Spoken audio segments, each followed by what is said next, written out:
16th meeting of the town of Nipawin held in the council chambers of the town office on August 10th, 2026 at 7 p.m. This meeting is being held on Treaty 6 territory and the homeland of the Métis. We extend our gratitude to those who came before us and have called this ancestral land home for generations. We respect and honor the treaties, reaffirm our relationships with one another, and move forward together in the spirit of truth, reconciliation, and collaboration. Call to order at 7 p.m.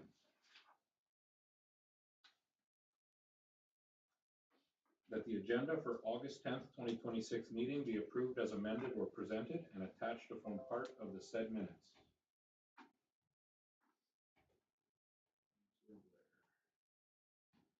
And is there anything to add from administration? Any additions from council?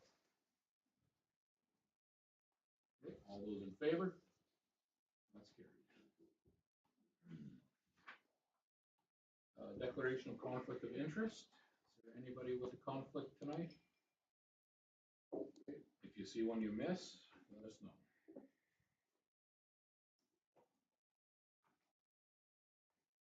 That the minutes of the July 13th, 2026 regular meeting of council be approved as presented. Everybody's had a chance to review those minutes. Any errors, omissions, questions, comments? All those in favor?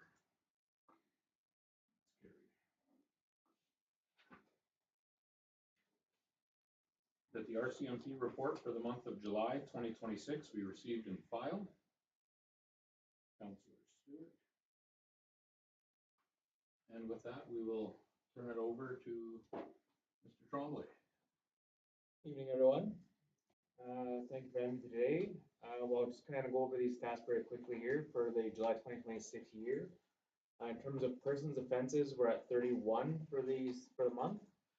Property offenses at 116, which is up from 99 from last year.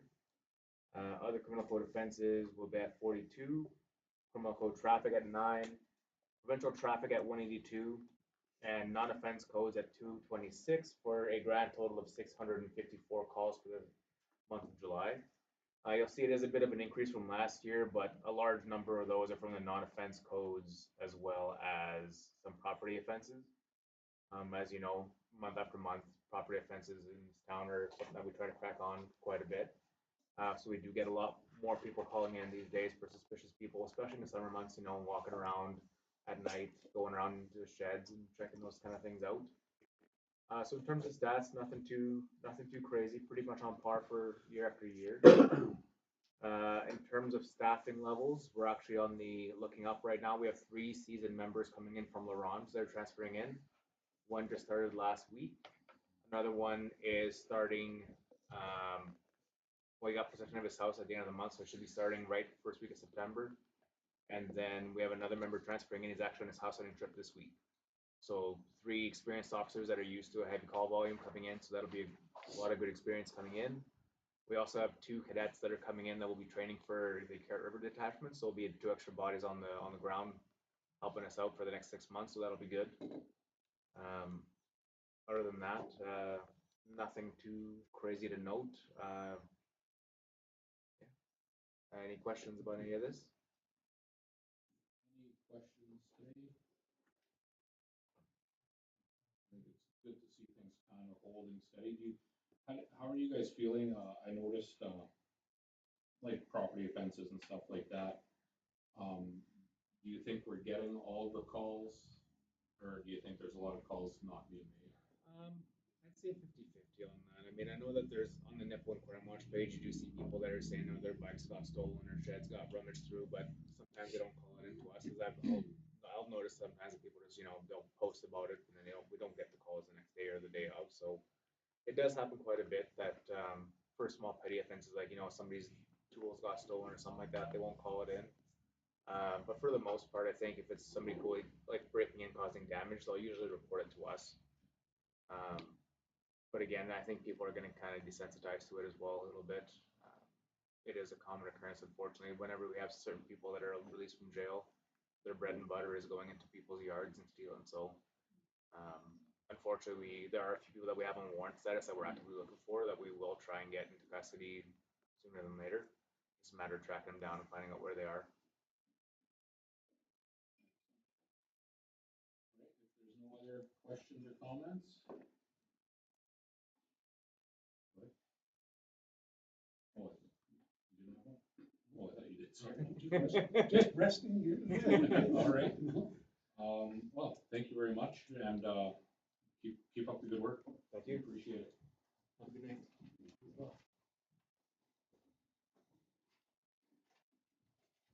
Any other generic questions or comments just amongst ourselves? Report. All right, all those in favor? Carried.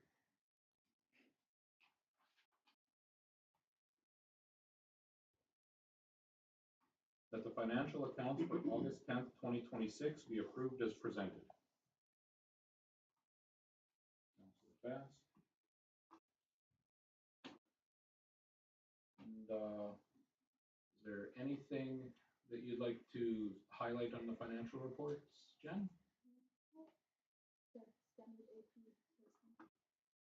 Okay, thank you. Are there any questions or comments from council on the finances? Oh, sure. There's quite a bit in here. We haven't had a meeting for about a month, so we'll see the dates. The dates are really what's critical here. The ones that are in July have already been paid, if you like. You're just seeing them for the first time. Because if you recall, you gave us an approval to pay up to the end of July.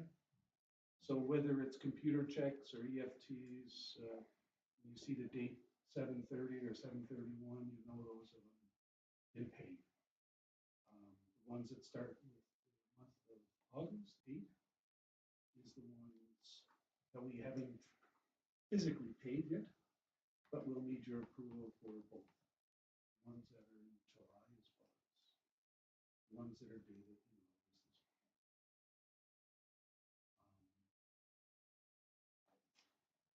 well. Payroll is a fairly stable set of numbers. Just a couple things I'll point out is on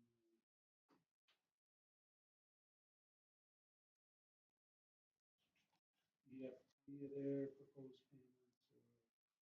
You recall Jamie talking about in the last meeting, talking about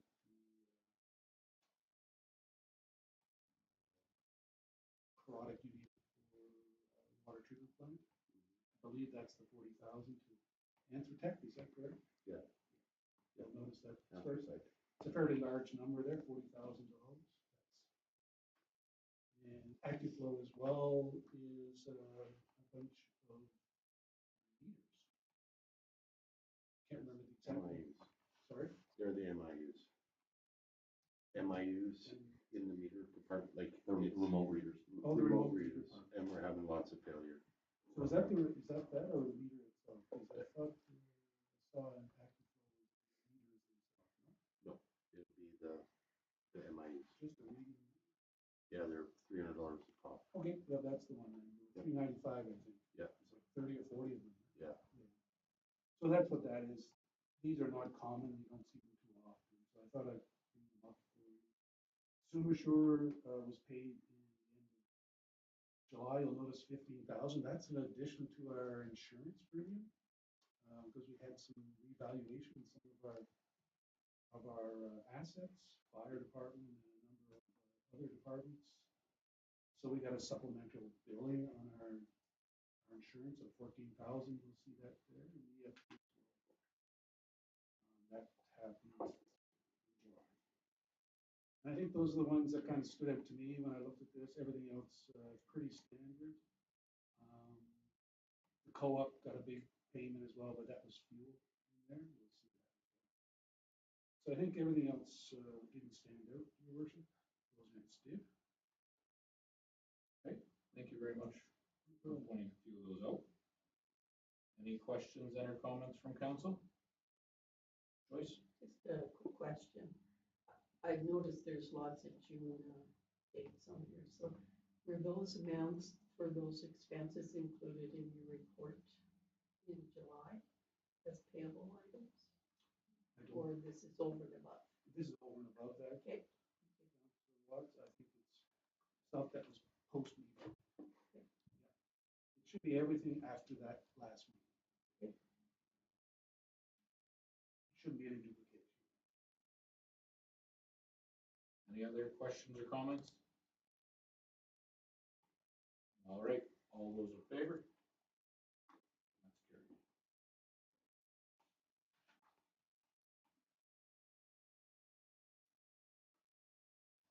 That the financial accounts be approved up to August 31st, 2026. Councilor Wall. And common practice, we're just approving since we're not having our second meeting. All those in favor? That's carried.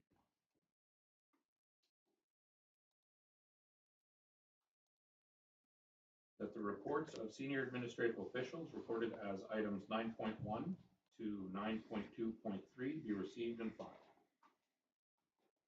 Blair. All those in favor? Sorry, was that 8? It's 8. Yeah, I was wondering, I had different numbers. I thought perhaps mine was kind of Yeah, messed I've up got too. I think that's a typo because we're only on item 8. Yeah. No. Would you mind, well, was that moved already? Moved by Councilor Blair. Do you mind if we change that to 8.1 to 8.2.3?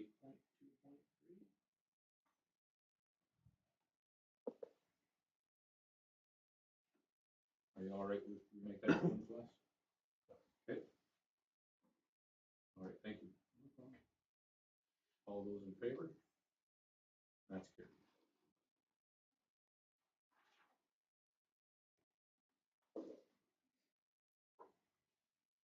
That the department monthly reports be received and filed.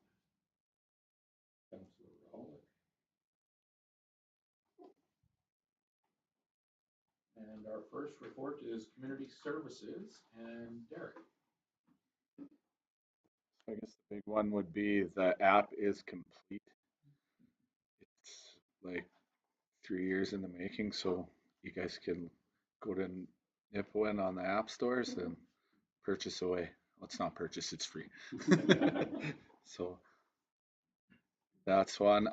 In the lot sales, I just put a report together for all the lots that have sold this year. I know nobody's seen it because I was on holidays and just finished everything today, so my apologies. So far this year, we've moved 11. 5 of them are tax title, but they're still moving. In comparison to last year, we moved 4, 2 in Coventry. So I guess we're just moving in different areas. It's good to see the infill lots going. I guess the big thing is the lots that we're currently moving collect nothing but expense for us, and now hopefully they'll start to get developed on and start collecting tax. I think that's all I got. Thank you, Derek. Are there any questions or comments for Derek on his report? No question, but just a comment. I was really happy to see this report. It puts into perspective, our goal of like growth and development, that things are moving, and hopefully we'll start to see some progress with builds and stuff happening. Even though the sales number is lower, like you said, the cost and expenses to the town is being alleviated, and we will get tax dollars from all of these properties. It's much better than sitting. I'm really happy to see things moving. Less grass for a stone. Yep. Progress is progress.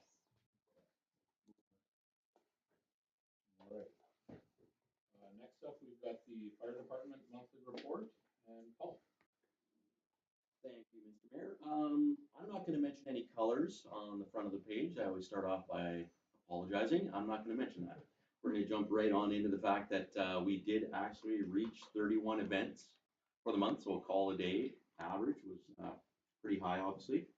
We did see a very large increase in EMS and RCMP assists, where we were either requested or quite often we came upon things, whether that was a medical call, whether that was an RCMP event that we needed RCMP backup, or we were calling because we found a crime that was in progress, kind of any and all of the above. a big combination of events. We still continue to see an increase in our MBCs. This month already, I can tell you, we're at what, August 10th, we've had 3 already this month. So that pace is still ongoing. Again, I can't explain as to what the nature of the beast is there, but it seems to be, it is what it is. On a positive note, I will say that we were able to get in some of our public relations once again. So we were, the Firefighters Club, I shouldn't say we, the Firefighters Club was down flipping hamburgers on Canada Day down at the exhibition, or sorry, not the exhibition grounds, my apologies, at the museum. The Firefighter Club also was helping out at the exhibition grounds and cleaning up garbage, etc.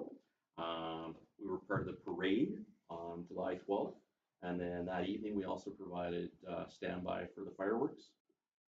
We were able to take a truck up to join the soccer camp. That was one of my captains, Trevor Rahalik. Took a truck up there and may have sprayed some water from a fire truck. Maybe unfairly in a water fight, but you know, that's how we roll. And July 31st, another one of my firefighters did exactly the same at one of the churches here in town. So again, all really good stuff to see. It's nice when we can find the time, even though it's been busy, to do those kinds of things. And the guys all stepped up and made that happen. So I guess on the other side of things, we have also seen an increase in not just our sharps, but in terms of paraphernalia, activity of all sorts, way, shape, or form. I think Corporal Trombley kind of touched upon it. It is becoming, I forget the term he used, it's almost becoming the norm. We are encouraging residents to continue calling in. I know that there's a lot of frustrations, but that's the only way we can get things done is by reporting and calling and making sure we can get these things out front. But other than that, that's all that I've got for council. Thank you, Paul. Any questions or comments for Paul in his report? Just a comment. I just want to say that I think it's really nice to see our additional bylaw officer that we have, Mason. He's very much in the public eye. I see him out and he's back alleys and he's searching, and I think that's making a big deal. And maybe the numbers we're seeing, but they're because he's looking and he's finding things before the public does, which is good. Thank you, Kylie. All right, if there's no other questions or comments on that one, we'll go on to the bylaw monthly report. Paul again. Well, Councillor Howell kind of stole my thunder there, but what am I going to do? No, again, I hope council likes the way that we've kind of formatted it. We're still kind of working on how we deliver this to council, so kind of short and sweet, but I think all the information that you need is there. Again, I will focus on the positive.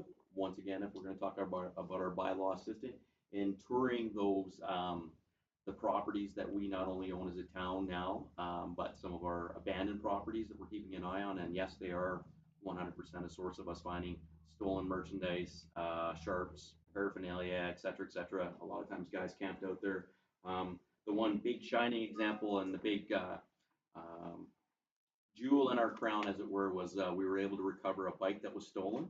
And again, that was because something was untowards in one of these properties where a shed that's usually open was closed, and it was closed for a reason because there was a bike that had been stolen the night before, was tucked away in there. So a small victory, but you know what? We were able to get a bike back to a kid. Unfortunately, we couldn't find the other bike. We looked hard, we looked everywhere. There was a matching bike, but we couldn't find it, but we'll take what we can get. Other than that, kind of the same as always. Thank you, Paul. David? Thank you, Your Worship. Paul, could you talk a bit about your focus over the next few weeks? Absolutely. Just so council's aware if there's any calls they're getting. So I've given a heads up here to the staff at the office and to the CAO.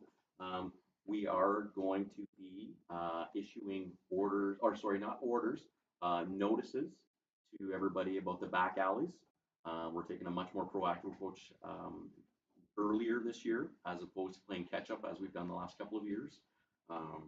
I fully expect that there will be some pushback. A lot of people seem to believe that once it's over their fence, it doesn't belong to them anymore, and unfortunately, the alley belongs to them as well. They're responsible up to their property line, so we have to go out and issue notifications with addresses that are on each one of these properties. So it's a lot of work.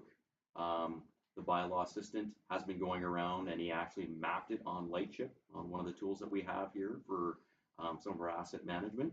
So we've got a very large, I wouldn't even want to venture a guess. It was almost what properties don't have problems in the back alley right now, but we were able to get that done. So that'll be all compiled. So those notices should start going out this week to give people 2 weeks notice to have this done.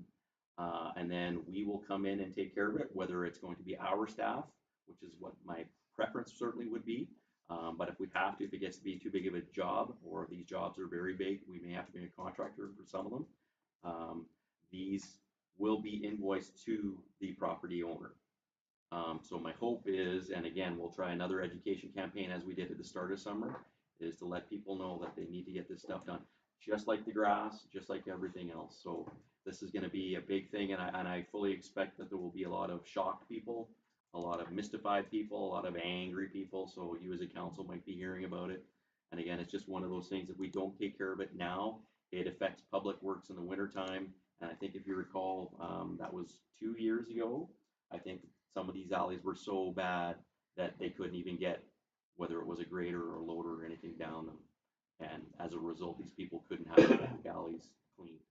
So we're getting on it early in the attempt that we don't have the same problems. Thank you, Paul. Any other questions or comments on for Paul? Okay. Looks like there's some additional information there from the bylaw group, so hopefully everybody had a chance to go through and read that. Next up is Leisure Services and their monthly report. Chelsea. Hello, thank you. So yes, the report is attached. It's been a busy couple of months and crazy to see that it's already the middle of August and we're starting to wind down at the pool and start up at the rink. So the staff were busy this year with a few capital projects. They did some repairs to the pool roof. We had some issues there with the tin lifting, so we've replaced some of the roof actually with shingles, and they'll continue finishing that up here in the next little bit. The last day of the pool will be August 28th, and we'll dive right into rink season. Stevenson was here today to start up the ice pond in the Centennial, so that's already begun, and they'll start making ice here in the next couple days. We will be pouring the concrete foundation out at the cemetery for Maple Hill, out at Maple Hill Cemetery for the columbarium tomorrow. So that columbarium is just waiting for the concrete to cure, and then it will be placed there, and we'll start offering niches to residents. The ball diamond dugout replacement has been going and is almost complete. We're just waiting on some material to arrive. The wheelchair lift at the Centennial is in progress right now, so all of the product is here, and Access 2000 has been on site a couple times, and they will be finishing that up right away here before the rink opens. Communities and Bloom judges were here last week, I think. It went really well. They were really happy. Mayor Marlin came and welcomed them, so that was great. And they seem to really like the community, so we'll know more about the results of that here coming up soon. Our street fair was really busy again this year. It went off really, really well. Yeah, compliments all around, and the staff did really good helping set that up and take it down and in the middle of a thunderstorm. And we've been working with a family originally from Nipawin who wants to do a scholarship program for the Nipawin Lions Swim Club. So it's a kind of a partnership with a family, the school, swim club, and ourselves. So we are working with them for that. That would be kind of everything I have to highlight, unless there's questions. Any questions or comments? Jeff? Just ball diamond relocation. How are we on? We're still working through that. I do intend to meet with David and have some discussions more about the ball diamond relocation and trying to get some more solid numbers of the needs for the community and things like that. So I have a meeting that I will be, or I've set up a meeting to meet with Minor Ball at the end of the month when I return from holidays. So it's been slow. Maybe, Your Worship, you got a comment, maybe I'll help add a little there, maybe a little bit of my fault as well, because I've been asking questions on this project and trying to understand again what Chelsea mentioned about the need in the community. It's not so much whether we should spend money or not. It's a matter of what we're spending money on. There's lots of recreation needs in the community. Is that really a super high priority compared to maybe something else that's maybe could be utilized from a broader perspective? Where I'm coming from is we make investments in parks and recreation. It's about how much usership are we getting out of those investments. So then my initial questions are, is Minor Ball growing or not? And, is there a lot of tournaments we're not attracting because of our facilities? In other words, what is the demand for this asset to be built? Versus what are the other options that council should consider for the same amount of money? And now I know Chelsea mentioned the amount as well, because I'm really concerned about the small amount of money that's in the budget to build a ball field. So there's a couple things that I'm concerned about in this project. And I know you approved it this year, but I'm just trying to make sure that we really thought it through. Financially, is this the right investment? Our existing ball fields, are they fully utilized? All these questions, right? And I think that's what she's working through right now, is to try to re-look at this from, I guess, a new CAO's perspective, bring back just a bit of a second look at this project from all these perspectives.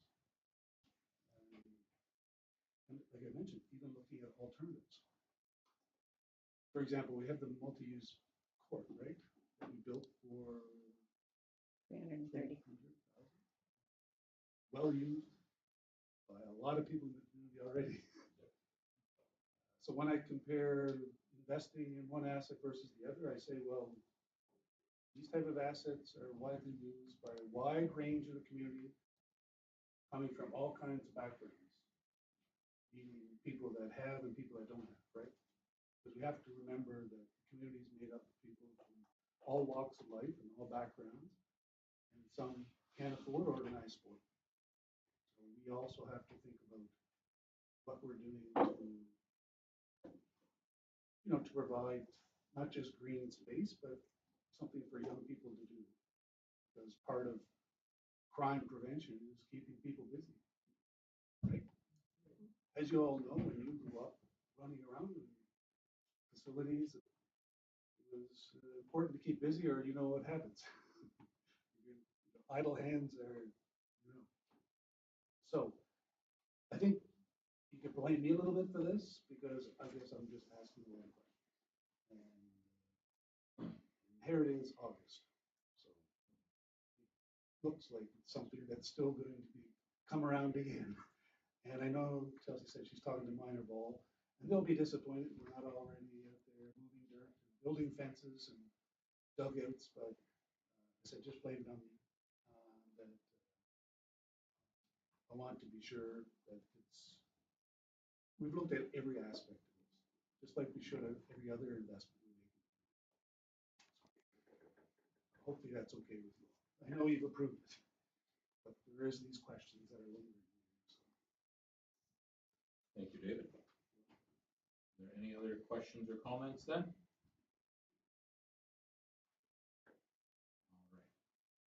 All right. Next up, development permits and business licenses for June and July. I think, Derek, will you speak to this, or Jeff? Jeff? I can. There wasn't a whole lot for June or July. Just some single-family dwelling improvements for July, and then in June we had some more single-family dwelling improvements. I think it was just a garage and a carport, and then the museum is doing their storage facility as well, which is nice to see, part of their Main Street kind of program that they're working on, so that's good. I don't know when they'll be done that, but I know they got lots of buildings that they want to do. It's going good. But yeah, not too many for those 2 months. Thank you, Jeff. Any questions or comments on that? I think the one comment I'll make just as we're going through these is seeing more and more of this information has really been eye-opening as to how the community is moving on all these different projects. I appreciate seeing this.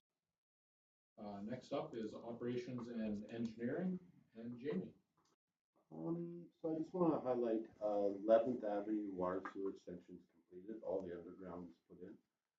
That was completed on Saturday. We're just doing flushing and water testing now. There's 4 people affected with boil water advisory. That's hopefully should be lifted Thursday, Friday for sure.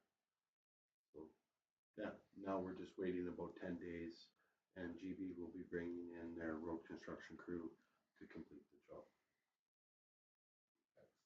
Yeah. Yeah, it went without a hitch. Well, a little 1A less with the power company, but otherwise. Oh, What's that? oh, just the power company on Friday there. Oh, yeah, I was Yeah. But yeah, everything went really well. Questions, comments? Yeah, I do have a question. Are they waiting for everything to settle before they put the road on it, or are they busy somewhere else? They're busy somewhere else. They're just tying up another job, and then they're going to move into. They had some weather problems where they're working at the last job. Sure, no, I'm not obvious. Yeah. I just thought maybe it was they'll let it settle or testing or. No, everything's been tested. Is it a paved road we're putting down or just gravel? Just gravel. Okay, but yeah, let that settle. No, they haven't compacted. Oh, it should be pretty settled. Yeah. Well, they want me to both sand. It'll pack it. These aren't good examples out here because it was done in the spring. Yeah, and then I know, it hit them pretty good. That's what I was kind of thinking about. Okay, now they should actually have compaction tests done.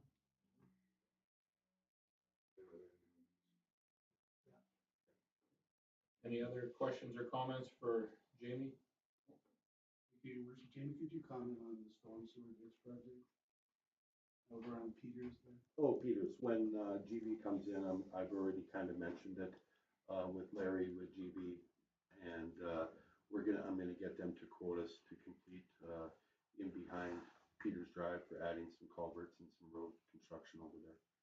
So there is money allocated for that. We got about $130,000 in that for that ditch. So I'll be bringing that to council once I get a kind of a number to complete that whole subdivision for drainage. That should solve a lot of those concerns that they were. I hope so, yeah. It should. It was a race, I'll go to Joyce. I was just thinking that, was this the project that the Suncrest or something was hosted for? Gabriel. Gabriel. Are they helping with that, or? They're both, they come and left, and they completed about 85% of that Oh, okay. ditch. Now we're just using the funds that were allocated for that whole project to complete that little bit of work that they got there, hauling some material away and stuff. And then if we got some extras, we will put it into Peters Drive, which we will have. Yes. Yeah, I'm glad you brought that up because that was my question too. I drove down there the other day, was wondering what the status was of that, and it looked like somebody had been there. There were stakes and some sod turned over, but there didn't seem to be any water running. It was still kind of held up. Yeah, At the, yeah, there's at the very end there. Yeah. Where it bottlenecks in that curve. Yeah, they didn't feel comfortable going in there. That, And Dupont. I understand that, yeah. Skill level. Yeah. On that, Your Worship. I think the idea is we're gonna get culverts in this year as well. Oh, yeah. In front of all those properties. Then we'll crown the road at the end. So that's all planned for this year, so hopefully next spring, hopefully it's going to work. Some more happy people. Jeff? It sounds like 132 is gonna be enough for that. Well, I think we have some progress on it. Jason, Yeah, like what do you, Start crowning the road. what do you feel about the budget? I think we could do it for what, you know, Yeah, okay. I'm hoping. Oh, so we have reserves for it. Yeah. It's not much work. It just needs some ditch clearing, a little bit of ditching, and then some culvert, installations. And a little bit of ditching on that far end. All done. Yeah. Any other questions or comments for Jamie? Okay, thank you, Jamie. Yeah. Next up is the annual waterworks report 2025. And Jamie, I guess you'll speak to this as well. Yep. So this is just an annual report that we do and we send it in. It's done online, and then we have to have this attached to our social media accounts. It has to be hung up in here and at the water treatment plant and our social media. It just gives us our ratio where we're at and things like that for our water.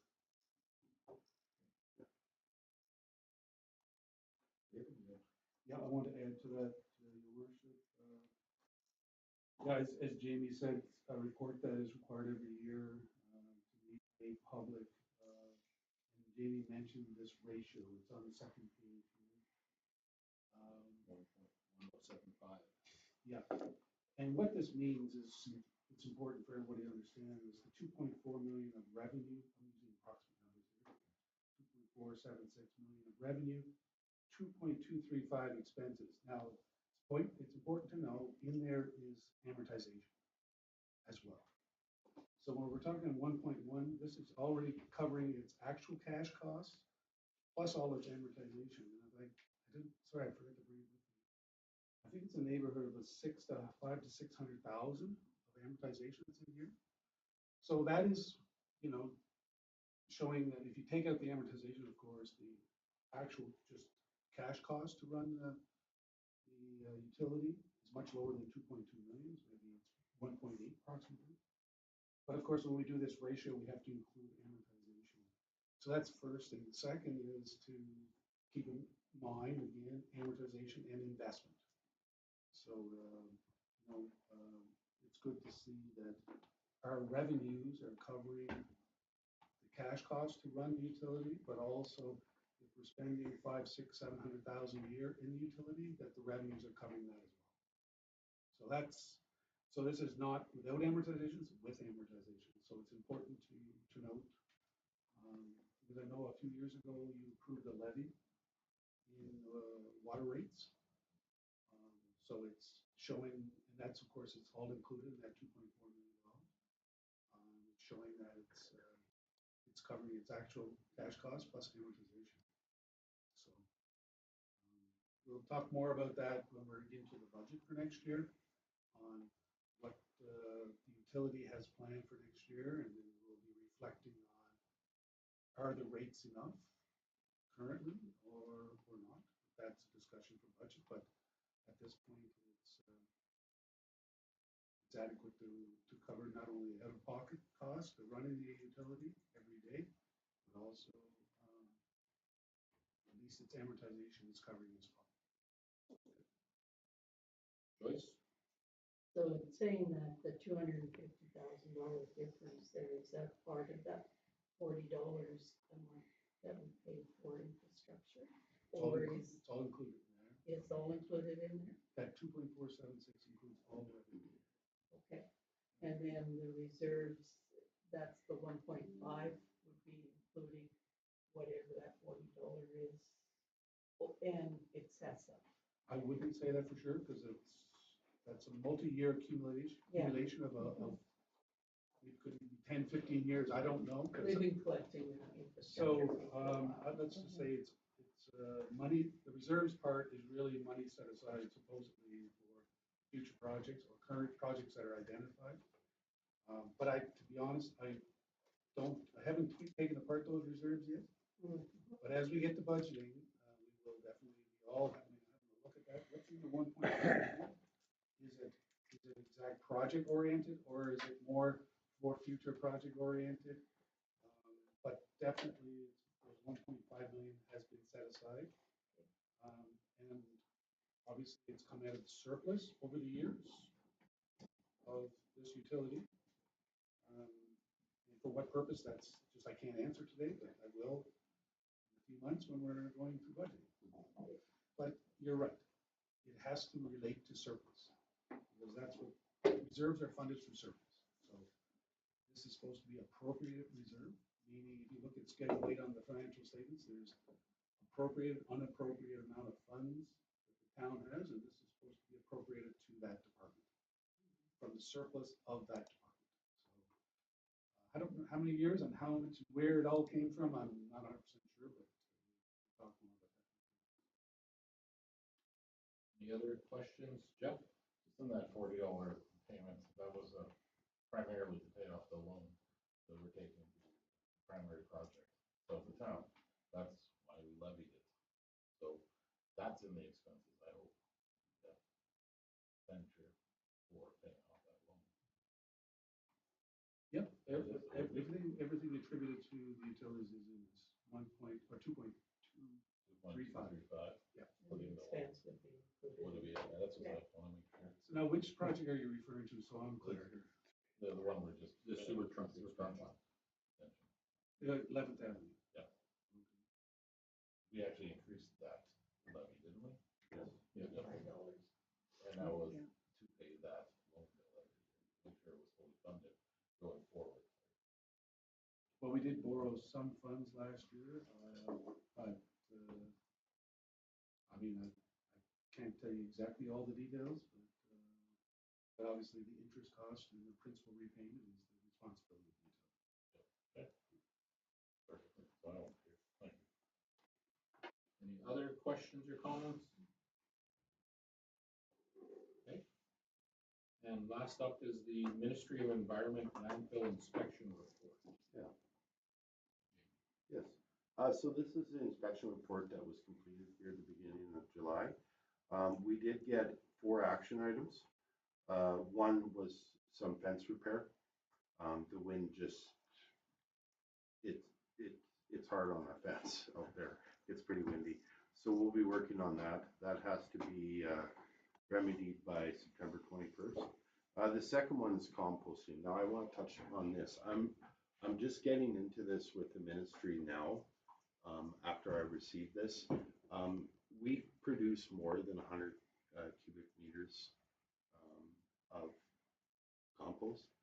So now it's looking like we're going to have to do a lot more reporting and getting engineers involved and so forth. So I'm just breaking this into this. So I've been in contact with one of the engineers that we worked with on the decommissioning, just to see if I could get a quote, because it has to be a professional service that does this. So I'm just working with that. I will keep you in the loop once I get some more information regarding that. The operations plan, maintaining leachate levels. Yeah, so we had a conversation. We were kind of doing it wrong. They want it done a little different way. So we'll be doing what they're asking for. So that will be looked after by September 21st. And the operation to include inspection monitoring leachate collection system. So they just want us to walk around with the thing and take a look at a few other items in our inspections.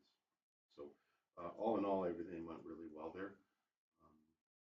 So I'll be working on this to get these all remedied and reported back to, government Saskatchewan. Casey? What's the concern on the compost? Because we produce too much. So they just changed this, I guess, towards the end of last year, that if you produce more than 100 cubic meters, you have a lot more reporting to do. Well, 100 cubic meters isn't very much. So I'm, because like I said to them, we don't sell it. All we do is treat it, stir it up, wait until the heat comes out of it, and then use it as cover. That's all we do. And, but that's what they want. Yeah, yeah. But now they want a whole bunch more reporting. They might just say you have to have a concrete pad out there for all of it. Who knows? I really don't know what they're going after, but I have to get, again, I'm talking with Pinter about it, and then he's gonna assist with that, because I've never dealt with compost before, so, and now they're changing the rules as they go, so, yeah, a lot of fun. Yeah, for some baits and bones. Chris, you had a question? Well, I was just wondering if the compost includes all the trees and stuff that's coming in. No, that's No. separate. That's Okay. separate. This is just our green bin that we Okay. pick up weekly, and Okay, then that's whatever working. material we get from, leaves and grass and. The other thing is, you said you had some extra actions to do that you weren't quite doing correctly. Was that from the report that you presented last time? No, this is Oh, just, okay. when we did the walkthrough, they were, the way we were doing measuring the leachate in the pit, Mhm. and the way they wanted it done is just a few changes, so Oh, okay. it's just minor tweaks. Okay. Of just a little bit more reporting when it comes to that, so. Les, you had a question? I'm still confused by this, but, so we're putting compost in our green bins, which is what we're supposed to do. Yes. And then we take it out there, and now we're being penalized for doing that. Kind of what I'm thinking too, yeah. Okay. They're just making it now, like, in my honest opinion, they're making smaller communities, giving them more of a workload and expense. So is it worth it? That's the thing. To me, it's worth it. Compost is picking up, I love it, getting my grass and stuff picked up every week, right? But I have one other comment, though, the shingle pile, they were okay with that? yeah, they're fine with that. Yeah. And then once we get a big enough pile, the yarn dipper will come out and grind it all up. Yeah. Exactly. David? Yeah, I just want to, I don't want people to leave the idea that this is necessarily costing us. No. I think if you look at, in the report, it talks about, the Ministry of Environment says there's just a new department that's looking at composting and needs, and our town needs to give them more information. So that's all we know today. They haven't said anything about extra cost at this point, correct? My computer died, or I would read out the form. I'm sorry, but No, this it's okay. thing's been But anyways, acting up. you'll see, everybody can see that on page. I just don't want to leave with the impression composting is wrong. It's not. No. And it's definitely, there's no cost at this point. I agree, but there's not. So it's just really reporting. So Minister of Environment's just, they're just talking about that there's obviously some other requirements to report here, and we'll just see where that leads us.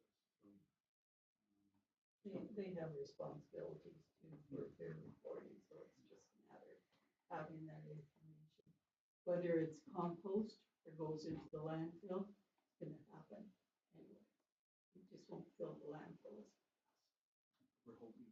Well, I thought that was the whole idea. Yeah, yeah. Just like recycling. And I want to reiterate what David said. We don't have, I'm just breaking into this. I'm just getting a quote, like, they give you very minimal information, and then you kind of have to go through it to figure out what we Early all. days here. Yes, early. Not to get proposing is not wrong. Just for the reporting requirements. Any other questions or comments here? Okay. And that was the last one, so if there's no other questions or comments, all those in favor?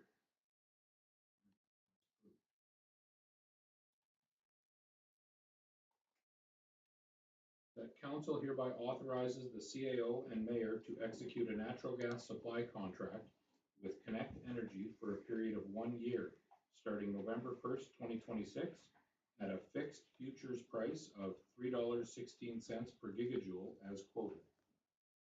Councillor Stewart. And I will let David speak to this. Thank you very much, Your Worship. Council, I sent around a 3-page report on this. I'll just try to highlight this really quickly. You've probably seen this before. It's not new. For those that are not 100% sure what this is all about, Sask Energy, because it's a Crown Corporation monopoly in the province of Saskatchewan, they do allow retailers to supply gas to commercial accounts. And there is 6 or 8 approved retailers that they allow to supply gas. And keep in mind the gas, how it works is it's supplied to Sask Energy and Sask Energy delivers it. So it's not like someone's pulling up with a truck giving us gas. It still goes through Sask Energy. But again, because they're a monopoly, they do allow people to shop around for their gas supply. And hence there's those authorized retailers. Connect Energy is one of them. The resolution here tonight is to re-contract with them. But before we get to that, I'll just highlight a little bit more. Currently, we're on a 1-year contract with Connect Energy to supply gas via the Sask Energy network at 347 GJ, and that means gigajoule, which is really just a measurement of about 25.3 cubic meters per gigajoule. So 347 works out to 0.1371 per cubic meter that we currently pay in that 1-year agreement that we have. Of course, you don't have to buy gas. Sask Energy will supply it, and their current pricing is $3.20. Has been for a few years now. You can see Sask Energy's historic pricing for the last 20 years there in that first page. They've been as high as $8.57 in 2008, 2009. They've been as low as $2.57 in 2019 to the years 2021. And they're currently at 320. That's important just to keep in mind. Why don't we just, because some people want to say, why don't we just stay with Sask Energy? It's easy. But there is considerable savings if you do use a retailer, approved retailer. I've used Connect Energy in the other 2 municipalities that I worked in, and it's always worked out with some savings. So I think it is worthwhile doing, even though doesn't seem like a lot of difference between Sask Energy and them. Just moving on, our overall capacity or usage is about 11,400 gigajoules a year. We have 17 facilities that take natural gas here. So if you just look at the gas cost, now keep in mind Sask Energy still charges for delivery and fixed charge and their line fixed charges and whatnot. This is just the gas. Maybe we're spending about $40,000 a year on our gas, 11,400 times $3.47. And I thought it was important for you to kind of get a perspective. If we're talking about taking chances on contracts and locking in contracts, because we can lock in 1 year to 5 years with Connect or any other retailer for that matter, whoever has the lowest price. But I just want to talk a little bit about natural gas, because I've been looking at this for a long time, because I started out the city of North Battleford in 2014 as the finance director, and I was dealing with this then. And it was natural gas was in oversupply then, and it's still in oversupply. And the reason it's in oversupply is because natural gas has never gotten out of North America. There's lots of natural gas in the Middle East. There's lots of natural gas in Europe. So at the end of the day, it's always been in oversupply, because in Alberta and Saskatchewan, we produce a lot of it. So price has been low. Hence, when people say, God, it's cheap to run your house in natural gas, there's a reason. Natural gas has always been oversupplied. Whereas places like in China, for example, they'll pay a price 3 times this high for their natural gas, and they get it from Japan, they get it from the Middle East. They were getting it from the Strait of Hormuz up to about 3 months ago. I'll talk about that in a second. So what's happened in the last few years since I've been away from doing this business? Because I asked the very same guy at Connect Energy I used to talk to, so I just picked up the phone again and said, "Oh, Dave, what are you doing now? Look at that. Meet up again." The big thing since I've been doing this 6 years ago, I guess, last time I did a contract like this, was the LNG port in Kitimat, BC. Now Canada is actually exporting liquid natural gas. So there is a port now. Asia's buying up as much as they can get because it's cheap. Because on the spot price in North America, it's like $2 a gigajoule. They're paying like $9 in Asia. So you can imagine they're interested in Western Canadian natural gas. So I think long term that's going to be good for the natural gas producers, but I think it's going to push up natural gas prices in Western Canada. Finally, I'm not supporting that because I have to pay for a house too to heat, but I think that's the reality. And then there's this AI and data centers that are going to creep up whether we like it or not, and they just consume power like nobody's business. So I think that's a threat to the long-term price of natural gas. And then, of course, this winter, it's going to be a real test for this Strait of Hormuz because if natural gas can't come out of there, I think natural gas myself, I think it's going to go up 100%. So I think it's important for council to say, hey, we need to, let's not follow Sask Energy. Let's take this this price that's being offered to us today at $3.16. It's not much lower than Sask Energy, but it's a lot lower than what we're paying now at $3.47. It's like 9% less. I did reach out to some other companies that didn't quote. Probably they think we're too small. We're usually dealing with bigger municipalities, universities, hospitals, school divisions. That's where these companies like to play, where there's big volumes. So small town, not a lot of interest. Connect is the biggest in this MUSH industry, this municipality, university, school, hospital industry. They have 125 municipalities, 19 school divisions, 2 health regions in Saskatchewan. So, and they've been around a long time. I can vouch. I worked with them 12 years ago. They're still going strong. So that's where it is, council. I think personally, right now, another 1-year arrangement with the recommendation that the mayor read out, 316 a gigajoule. We're currently paying $3.47 on the old contract, which will expire end of October. This would start November 1st. The reason we talk about it today is because if we do use a gas supplier, Sask Energy needs to have the contract by the end of this month, or else we'll be reverting to Sask Energy. So that's my presentation. I hope that's answers some of your burning questions about natural gas. I'm sure you have a lot. Well, I have a couple of things, but the Sask Energy, that 320 is today, you're paying variable rate if you run Sask Energy, right? There's a chance. Let's say, for example, that Strait of Hormuz stays plugged, natural gas spikes, Sask Energy probably in the they usually do it every spring. They adjust their rates. They haven't for a number of years. They'll probably adjust in the spring, yeah, and it could be double the price. Okay. And then the second thing that you talked about, data centers, it's kind of interesting because I was reading about there is one of the things that Alberta is doing with data centers. If you want data centers there, you have to supply your own power gas to run the center. The province is not going to supply. So there was an energy company that's thinking of doing a data center near Edson, and they would be supplying it with their own natural gas. But they're looking at the environmental side of it. And the other thing with the data centers, because there's such a huge usage of power or gas, it creates a greater demand for power and gas, and the ordinary consumer will be hit hard for them. Yeah, that's exactly what I was saying. The overall price, this is actually so much consumption that it could almost affect everybody's pricing, right? Yeah.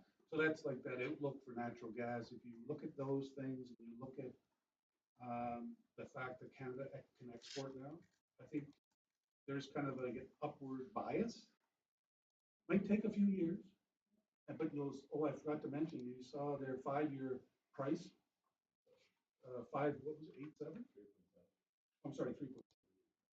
So they gave a 5-year price at 3.7. So there's going to be an upward bias, but you know, I mean, if you were a riverboat gambler, you know, you might say, gee, 3.7 for the next 5 years, that may be something of interest. But I think you could probably still wait another year and see how this settles out, especially all this Middle East conflict, and see. It wouldn't be forever if there was a spike. The key is the winter time. Natural gas is all about, especially Northeast North America. It's not in the West. It's Toronto, New York. It's that area that drives majority of gas demand. It's not Saskatoon. It's not Regina.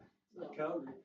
It's Northeast North America is basically going to determine the price for North America, and it's going to be a lot to do with that strait over there, because you can't get natural gas out of there, then China and other places are just kind of going to go buy it wherever, and they're going to be buying it here. Is whatever we can ship out, and the price is just going to go up and up and up. So. Economics 101.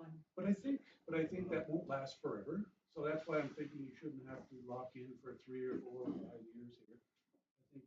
I think this all should settle down, and gas is still going to be relatively cheap for the next 3 or 4 years, to be honest. If you're in the province of Alberta, it wouldn't be.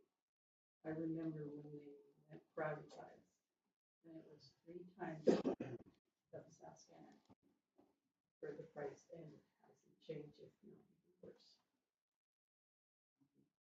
And that was 20 years ago. Jeff, did you have a question? No, you can answer it. It was based on the formatting alone. I was kind of curious what their 3-year was, right? Like a gambling man. Because I agree with everything you're saying, right? The market's is going to be under more pressure, but then of course, you can always just produce more. And Give me a second, is it in their letter there? No, it's just a 5 year. I can't remember, it's only a 5-year. Yeah, just a 5. Yeah, no, I just don't have it in front of me. I didn't think it was advisable to take a longer term position right now. That was one of those things. If a 3-year is like 3.34. If you guys just give me a minute, I'm gonna go and, where is his quote? It's actually right here. Hang on. But it has been 3.2 since 2023, well, September. Yeah, I mean, you're talking to Sask Energy. Yeah. Yeah. Just give me a second. I'm gonna open up their other quotes. Might as well. So there are options. There is a multi-year option. If you just give me 1 minute, I just didn't put it in because I just couldn't recommend it.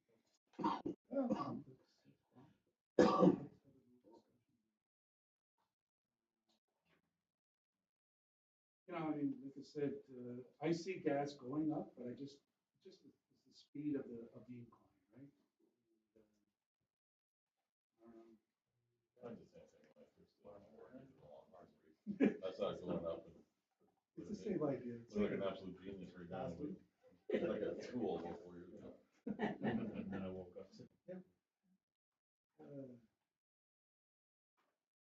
Sorry, Your Worship, just give me 1 minute here. Like I said, they go up for a month in 2022 to part of 2020. Figured out all in the middle. Cross that bridge when we come. Just trying to get his original quote.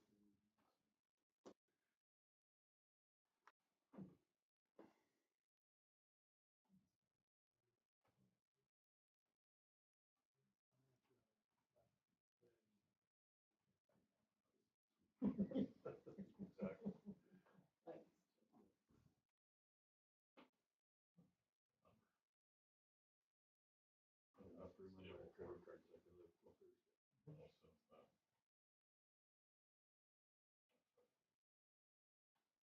Number 1.3. The other side of the contract, sometimes you can increase your contract when you're in a year. And you see that it's going up crazy. And you might want to rewrite it. Yeah, you're not necessarily guaranteed that price even though you're in the contract. Yeah, you are. They use, that's the gambling side. I mean, there's another program here too, which is spot buying. So there you're gambling. Yes. So, but I have the rates here. So 1 year was 3.16, like in the paper, is that right? Yep. And 5 was 3.7. 2 years, 3.38. And 3 years, 3.5.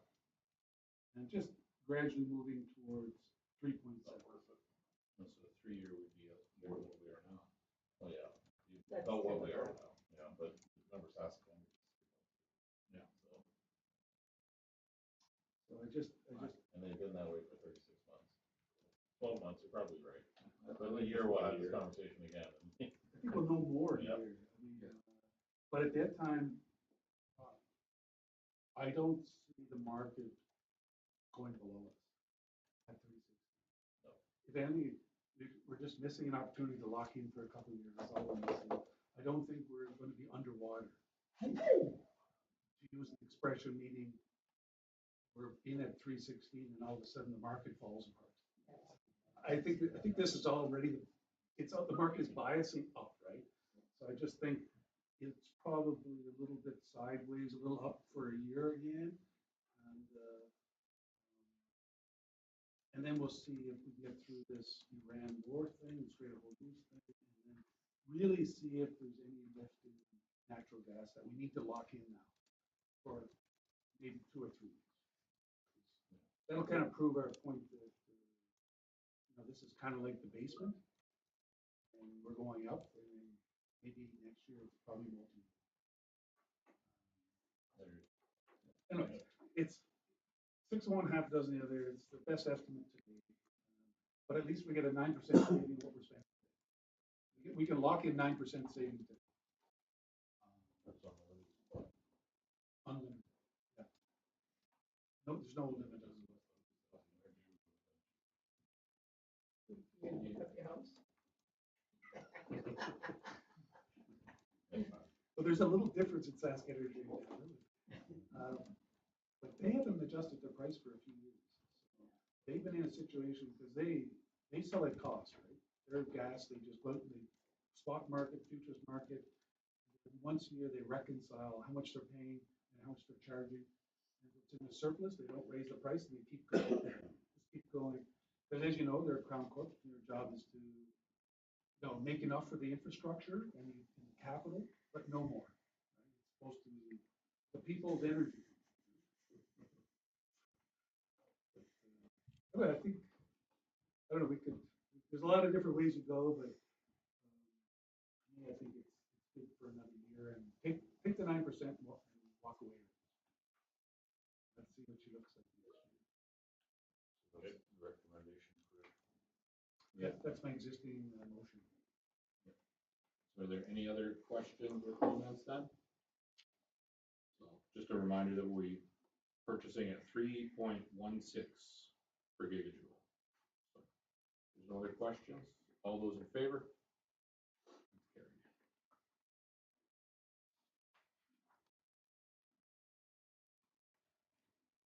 The council hereby approves the purchase of one XCMG XG1932AC battery-powered scissor lift from Ant Equipment in the amount of $24,218.88, including PST, for use at the Nipawin Evergreen Center as recommended by the GM of Leisure Services, and that council hereby approves funding the budget overage of approximately $7,218.88 from capital project savings realized through the purchase of the Grasshopper mower and the Centennial Arena wheelchair lift. Counselor Watts. And Chelsea. Thank you. Before we get into this one, I would like to request that council table this recommendation. There is something that I missed on the RFP, and this unit will not work for us. It is too tall in a stowed position, and I didn't catch that until reading through everything just now. So I will have to reissue the RFQ with a more specific height. My apologies. And just out of curiosity, do you know if the other two that you had quoted would work? The Brandt one definitely doesn't, because I looked at that one. And I can take a really quick look at the other one.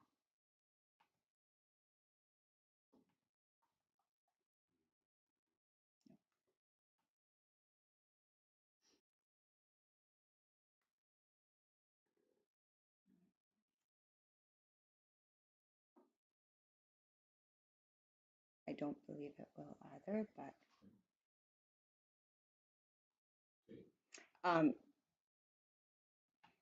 and anyway, the RFP should be reissued because the dimensions were wrong.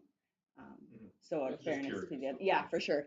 I don't think this one does either because it's very similar to the other two that were submitted. So. Okay.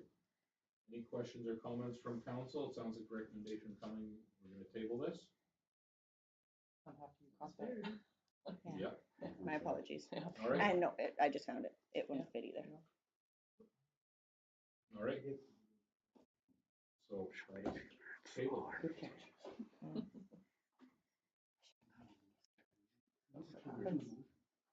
The original motion Is to buy, right? is to buy. So I think we have to make a motion to table. Okay. You got a motion on the floor. You just Yeah. deny it too. Yeah, we Okay. can just defeat this. One way or another, you have an open motion. Okay. All those in favor? All those opposed? That's defeated. My apologies. Thank you.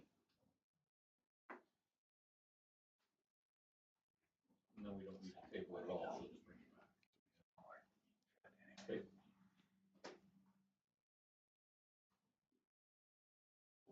That council hereby authorizes administration to enter into a 5-year renewal of the Zamboni advertising agreement with Richardson's Home Hardware at an annual advertising fee of $1,500 plus applicable taxes, commencing August 1st, 2026, as recommended by the GM of Leisure Services. Councillor Stewart. And Chelsea? Thank you. So this is a renewal. When we first purchased this Zamboni, Richardson's Home Hardware was awarded the advertising and paid for the wrap on this Zamboni. And in that agreement, it was that they receive first right of refusal for the life of the asset, which is generally 10 years for a Zamboni. And speaking with Home Hardware, they have requested to keep it at the $1,500 for the next term. Any questions or comments from council? Les? Did they retain the first rate for this one? Yes.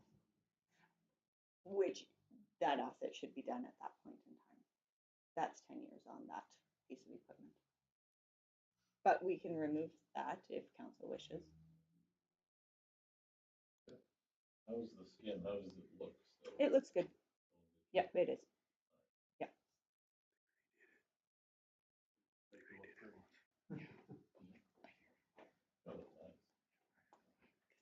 Any other questions or comments on this one? All those in favor?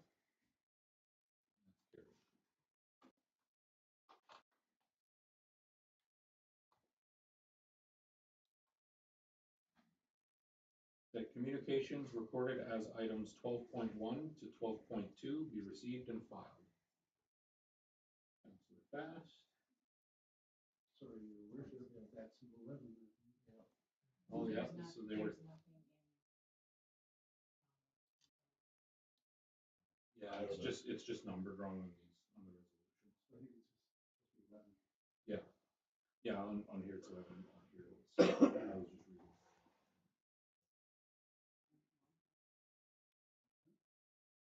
Ours will say 12. Ours is 11. Mine says 11. On the screen. Oh, yeah, it says, I just refreshed it, it shows 12. Oh. I logged that one. Yeah. Yeah. So it shows 12 on the screen here for you. I just hit refresh. Yeah, I did the same thing, Just hit refresh. How can it? No, it's 12. Mine says 12. I'm saying it's on the website, we're on the all. The little, Catalyst. I'm on that too. It says 12. Why would it do that? The number should all be the same. Because I loaded it all. Now that it doesn't make much difference, we both put the same thing at different numbers. So now was that other one that doesn't change actually? Oh, I just put mine at 12 and right up there. Yeah, because it showed 11 just now. I It's get 11 and relog in. showing 12. Anyways, Jennifer? What happened was the reading, and confirming of minutes was bumped down, so it got bumped back up, and then that adjusted the numbers. I did notice that that was an issue. And the minutes weren't on before you. Yeah. Yeah. So there was a change in the agenda in between. It's the only way that can happen. Why is the ones on the website? They should be. No, it's the same. Yeah, I just opened it It's up. just live on the website, so you just need to get refresh. So, his work was correct then? Yes. 12.1. 12.2.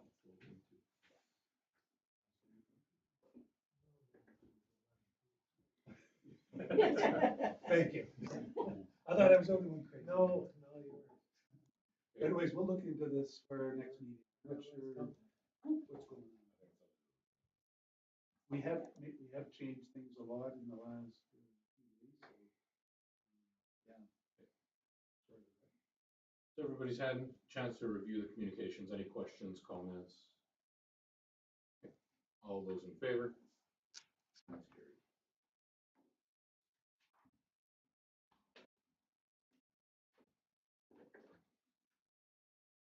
Good, now mine does say 12.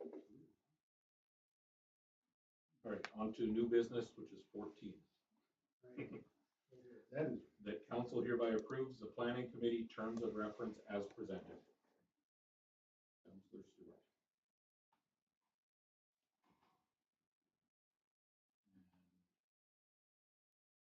David, do you want to speak to that?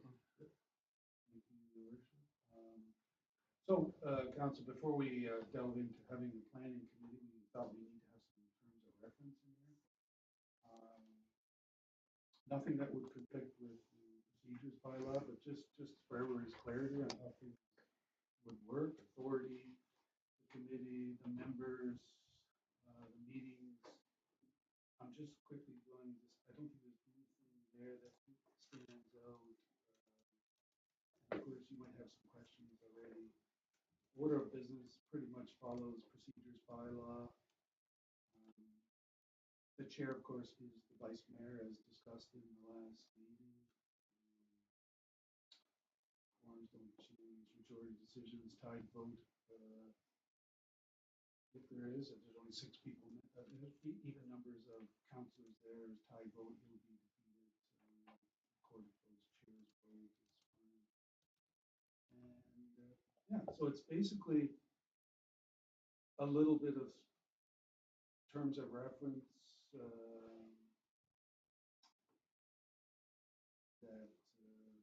in the meeting content, just for everybody's full understanding, we're talking about departmental monthly reports and statistical reports and bylaw review and development, policy review and development, items requiring in-depth discussion for multiple points, and anything else that I determine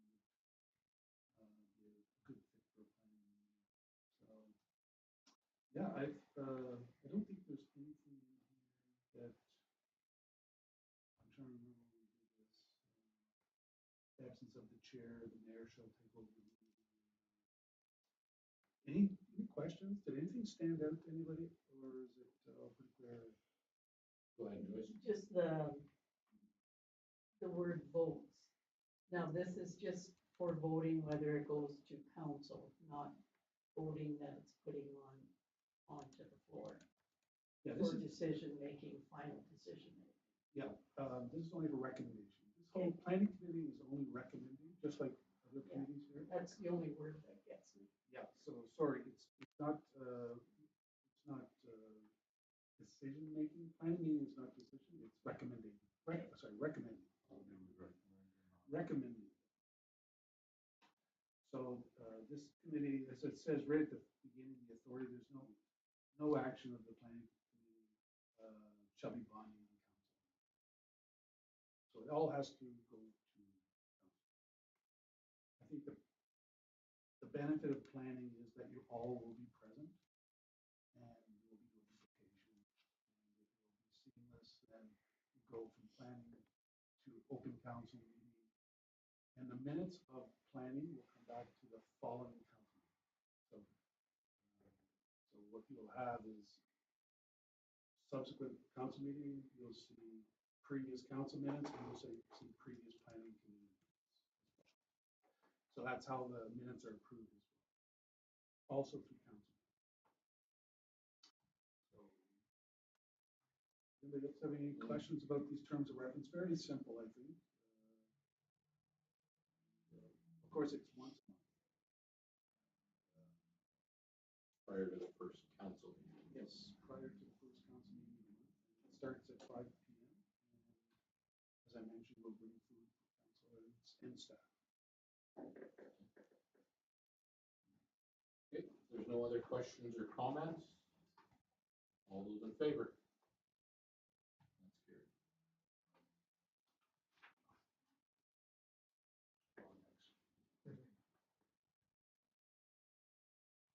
Okay, that the regular meeting of council recess to a public hearing to hear submissions in support of or in opposition to zoning bylaw 1219/26 at 8:22 p.m. Moving 14.2. Yeah, this was a request from Councilor Holly to talk about landfill Yeah. fees. Sorry, I just went forward on my sheet. I apologize. It's a verbal discussion, we don't have a paper. I just had emailed, David about this on Saturday, and it more come to my attention after it was posted on our Facebook page that we're gonna be doing the cleanup in a few weeks. The bylaw's gonna be going around. When we had the meeting about the $10 for the trees and limbs and that kind of thing at the dump, I agreed with it. I think that there has to be a charge for it because there is time and equipment that is used to pile it up. This was never a charge before. It was something that we had talked about and I did agree with it.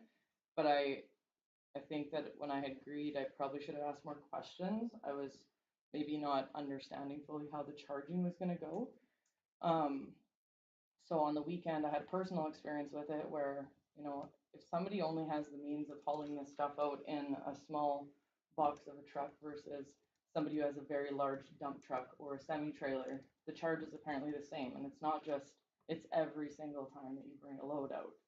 So this weekend, when I was trying to clean up a tree that had split in the storm at one of my rentals, it took 3 loads just to get the limbs out there. And when I left, I was assuming I was going to pay my $10 because I said it's going to take me a few loads to get this out secured in a half ton, right? Like you got to take secured loads. And at the end, I was charged $30, which I was a little shocked by. I don't really necessarily think that people should be financially punished on the loads because some don't have the ability to get it out there in one load like the next person does. So I assumed that it was $10 to bring your stuff out there, not $10 every single time. So it's just something that I wanted to bring up because now that I know this, I'm not necessarily, I agree with the charge, but you know, contractors that are out there charging thousands of dollars to take down trees are bringing semi-loads out there and they're being charged $10. Then I go out with a half ton with some twigs, but it takes me 3 loads to get one tree down just because I only have that. it costs them $30. So it's a little discouraging, especially when we're going to be sending out letters, when all of a sudden people start getting hit really hard with having to do their cleanups in their back alleys. I think we're going to have a lot of complaints. So. Go ahead, Stacy. What is the current charge for semi-loaded trees? Is it $10 now? Because it was 150. Yeah, it was, and you were the only one hauling. Exactly. So that was like that. No, and that's where, this is where I have an issue with it too, is that I was told that it's varying for people. I was told by somebody after that this happened that, you know, some are being charged for $10 for stuff in the boxer truck, and if you're hauling a trailer, it's another $10, $20. Well, we need to have a set variance, but we shouldn't be punishing people for trying to clean up. We want people to clean up. We don't want these trees thrown over the riverbank or ending up in a side street. We want to encourage them to keep our community clean. And I do agree with the charge, but I thought when I agreed to that, that it was more when I go out there and I give you my name and my address and I say, I have 2 more loads to probably get all these limbs here. At the end that I bring that 3rd load, I was expecting to pay $10, not 30. When I seen the big semi truck, big dump truck, and I said, well, how much was his? $10. Well, because he could make it in 1 load and it would have taken me 20 to do the same thing, I would have been charged 200 and he would have been charged 10. So I think we need to, I agree with the charge, but I think we need to relook at it, how it's being done for residents out there versus commercial. I'm not saying charge commercial more, but we shouldn't punish people if it takes them 10 times to take their loads out there. I agree, we either do it by weight and just do it that way, be the fairest way, or we just do it $10 a day, you can maybe put a stipulation up to 3 loads. And that's where I think it has For to a half be. ton. Yeah. Like if you're commercial, if you're, you know, if you're a business and you're charging thousands of dollars to take a tree, some people don't have the financial means to pay somebody to remove their tree. So they're like me and spend an entire Saturday cutting it down. Well, it shouldn't cost me more than the guy that has the means of a big semi trailer. So when I agreed to it, I did agree. I think there should be a charge because it is time and there's cost, but I agreed under a little bit of unknown pretense of how it was going to be charged. And I didn't know until I experienced it this weekend. So I wanted to bring it up because I'm feeling a little regretful that I didn't ask more questions at the time. And if they do have a load, a half ton and a trailer, that should be considered $10, yeah. Yeah. Like we shouldn't punish people because some people don't have a big dump truck. And like some of my renters that are going to get letters, I know they are because I've warned them already about cleaning up. Some of them don't even have a truck. They have a little utility trailer. It's probably going to take them 4 trips to do it. It's their responsibility, but it shouldn't cost them $40 to bring those little tree clippings that they have to clean up out of the back alley out there. It should be $10. Like if you're going there and you say, I'm probably gonna have to take a few loads, it should be $10 a day for Nipawin residents. That's how I feel. That's what I thought I voted on, and that's my perception of how the charging was gonna be. $10 a day. A day, like. But what about a big truck? How many can you do? in a But day? commercial maybe is different, right? Commercial is like. Okay, We're so talking my for, pet yeah. peeve was $150 for semi-loaded. Yeah, and I'm not saying it should be, but a commercial, if you're taking it, This was Jim Hayes and yeah, all the guys that do that, weren't getting charged anything. yeah, yeah. So I'm not sure where the fairness is gonna come in, we gotta think about this. So, I think Jeff said it, but realistically, the only way to really do it is by weight. So, I think, obviously this is just a verbal discussion for us, but perhaps, Jamie will just look into it and you guys can come back to us with a recommendation on what you guys think will. Everybody wants us to come back with some kind of solution for this? Either you get a scale or some sort of $10 a day for a household. I can see some concerns around, because we do have quite a few people, and you see it posted on social media lots about, can somebody haul something to the landfill for me? And if we do $10 a day, you could potentially have somebody running around and picking up trees for everybody, taking all of their trees out. But I just feel we shouldn't be punishing people per se because they're cleaning up, because it could go a different route. Like we're getting something and like I haven't heard anybody complain that it's $10 for a charge. The complaint I've heard is $10 over and over and over for a small load, where the next guy is a large load and it's $10. That's where there has to be a fairness behind it, right? We're trying to encourage people to clean up, especially in 2 weeks when they're going to be getting letters. That's going to be a whole nother issue, and that's why I wanted it brought up now, because I did see that post that these letters were going to be put out for back alley cleanups. Like, we have to work with people here. I get there has to be a charge, but I think we have to be a little realistic about what we're going to be charging people for something that we're essentially burning. So Right. $2 a household. So, That will stop the ones doing 4 households. so just out of curiosity, if we were to go and utilize the weigh scale, and I'll ask this because I don't understand for sure how the scale system works. You have X amount per pound or whatever on the scale, right? Yeah. So can you have a separate price if it is only trees? So instead of $10 a pound, if you're bringing out trees, it's $1, whatever. Yeah. I'm Scale's sure the you only way can you're get gonna the be able program to. to do Fair. that. Okay. You just have to get the person that builds that program, Scale Tech, to add that feature. Okay. Because we definitely wouldn't want to charge the same price as we're charging for garbage. No, because we are burning it, right? Like it's not filling or cell. We are No, but burning it. there's a huge cost. These trees are a big problem. And I know that, and that's why I agreed with the charge, and I put my hand up and I agreed with it. But it's how it's being done, and I think that there's gonna be a big complaint when people go out there and have to take a few loads, and they only have a little utility trailer versus somebody who has a big dump truck.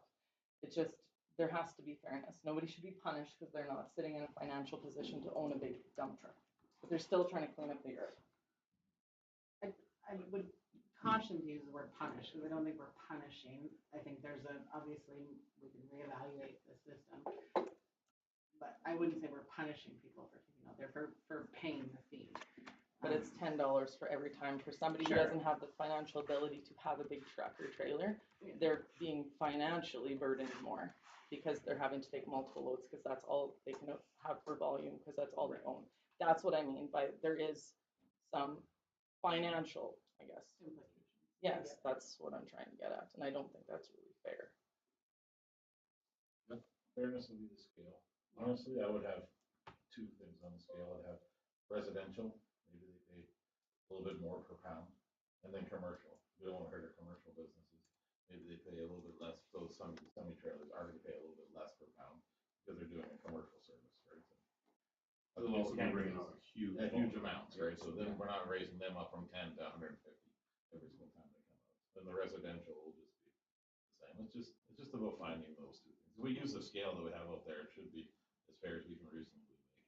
And a couple times I've had to haul out there. If it's $5.80 instead of $10, I'll save it. Great. Because truthfully, like this weekend, I was hauling out branches that really didn't weigh anything. They were just big and bulky. And so when we crossed the scale, our weight was barely any different than when we went in, but it cost me $30 because it was all big branches. Looks big. Yes, but so yeah, I just wanted a discussion to maybe, I agree with the charge and I'm not arguing that. I put my hand up, I agreed, but maybe I didn't fully understand how it was going to work until I had a personal experience with it this weekend, and it made me think we maybe just need another discussion around this so that it's not going to blow up, especially with these cleanup letters that are, a lot of the town is going to be receiving in a few weeks. So we also, as a town, we supply in the summertime, like in the spring, May, we pick up everybody's branches that are put in the back alley. We also do that for free. How long can you leave them? Well, if it's May long weekend, we do a cleanup for a whole week. But if you're made to clean up your back alleys now, you can't wait till May for you to pick it up. Or if there's a bad storm in July That's what again I'm and saying. people have trees split, Yeah. like you don't have to deal with it. So. Yep, thank you, your worship. I think loud and clear, we'll come back with something. One of the issues, rather than not this, is we're not meeting till September. So, this is an issue that's probably going to be a little bit more top of us in the next couple of weeks, so would you be all right to have some sort of a circular motion by email or something? We could put in the meantime, something in the meantime, $10 per household until something gets more. If you want to make a motion tonight, yeah, something like that. Something like that, just. While just we until you guys research a decide. bigger Yeah, perspective. That way we're not gonna have a special meeting to come all the way here just to. No, I was thinking of email Yeah. circular motion by email. I'll send it to paper first and then you can all vote. I think we have that in our procedures. Is that allowed? I don't remember ever doing that. Okay, Yeah, maybe no, we can't we do never that have. then. So maybe we're back to. We could just have a special meeting. We've done them over lunch on other I think issues. I like his idea. So, yes, You like to talk about it tonight? the $10, make a motion, $10 per household Until Per we- day. and leave Per day, So we can commercial and discuss this. the same, so. until we come up with a better solution. I think it's just a stopgap for now. That way no one's gonna feel rushed and then you guys can come together with something really good. In September. Yeah, in September, right? Yep, okay. And we're not coming for another. Is that, okay, so just looking at a motion then, is someone willing to make a motion? You wanna- All right. You'll write one on there. And then I'll transfer. I'll Yeah, we transfer. cap residential use at $10 a day per household. For The interim. the interim. Yeah, and we just hold that for now.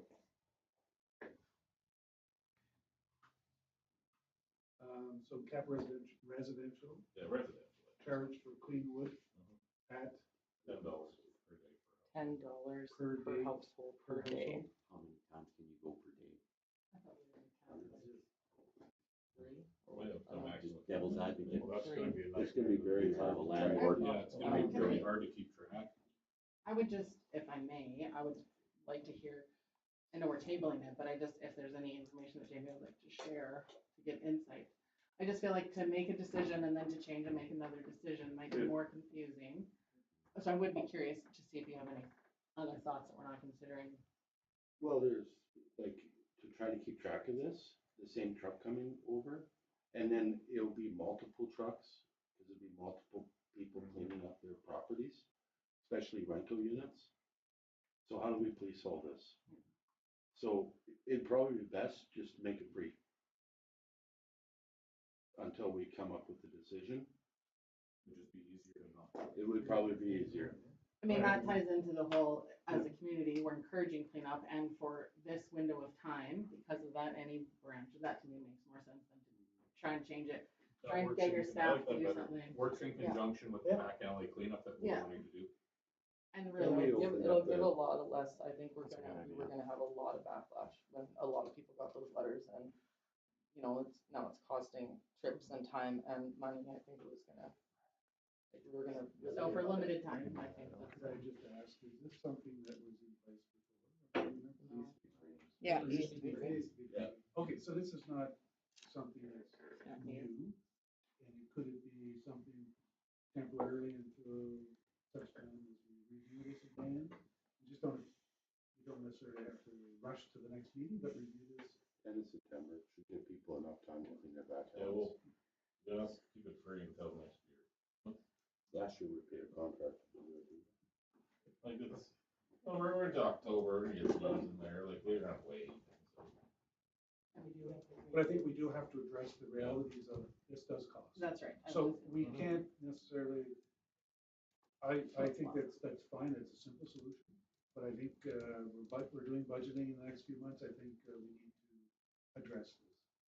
And whenever we get to address it, whenever we restart it again, but I think we could use the word temporary, is that a good idea? That's fine. Is that okay with everybody? It's temporarily free, Temporary exemption. while the town, I'm just wondering what the motion's gonna look like.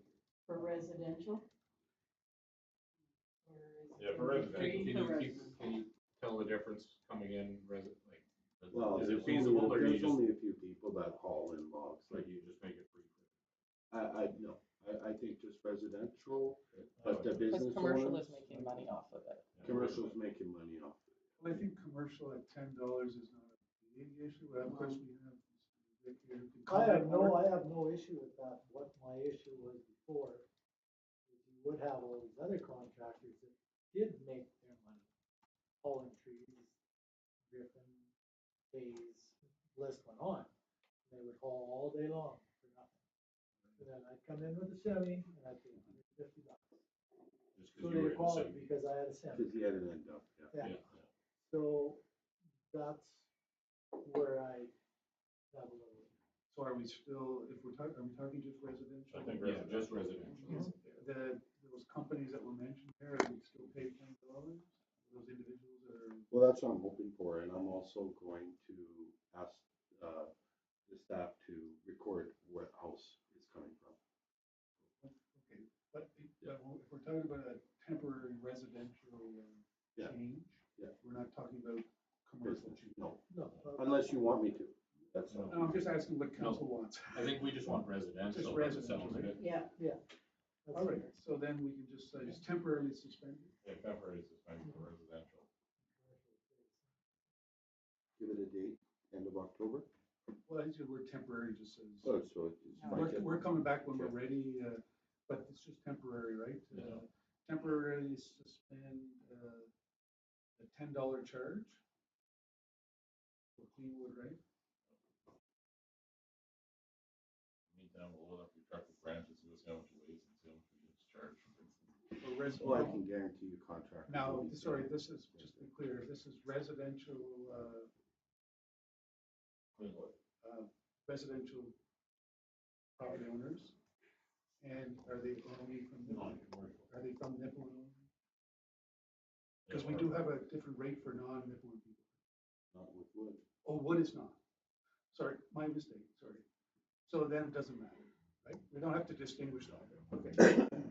Temporary suspended $10 charge for clean wood for residential loads.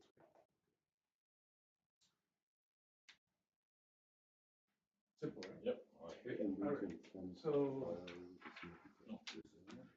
at that location. But you might transfer. okay, so just do it here then. So just be it resolved. Yeah, and I'll record the motion. Be it resolved, that council hereby approves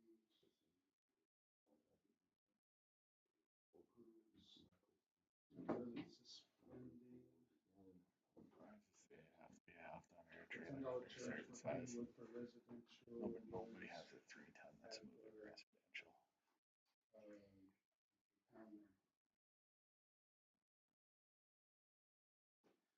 So be it resolved, the council hereby approves temporarily suspending the $10 charge for clean wood for residential loads at the town.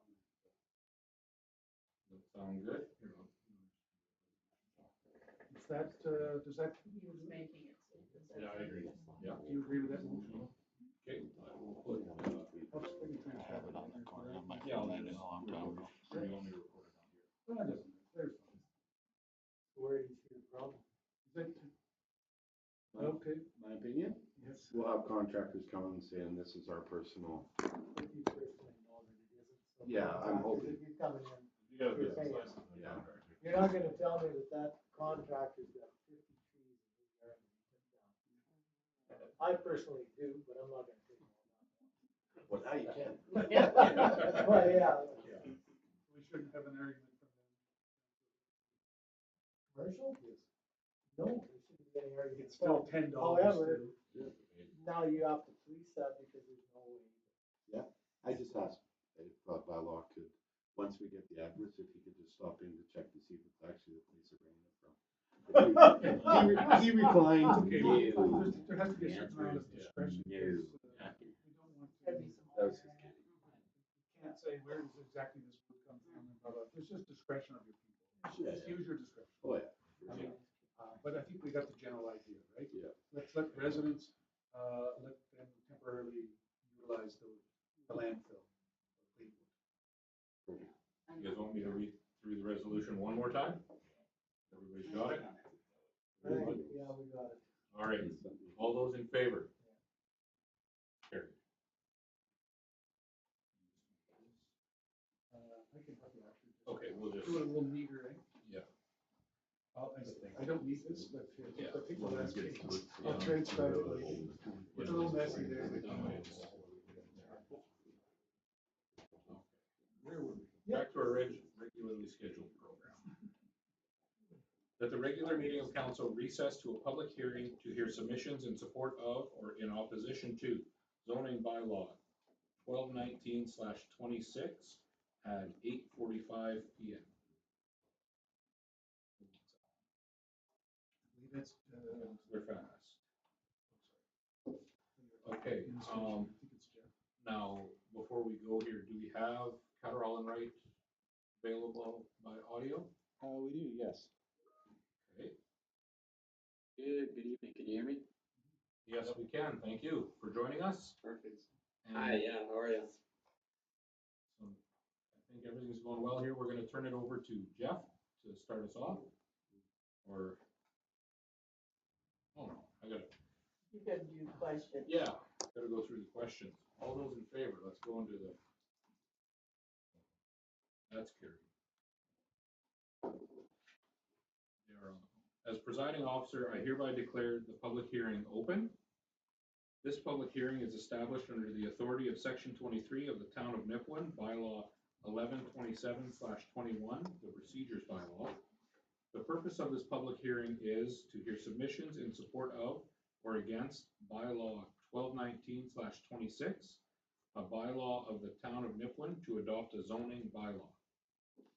Bylaw 1219/26 being a bylaw of the town of Nipawin to adopt a zoning bylaw. I would ask the chief administrative officer to introduce the matter under discussion, under consideration. Thank you, your worship. I'll defer this to the planner.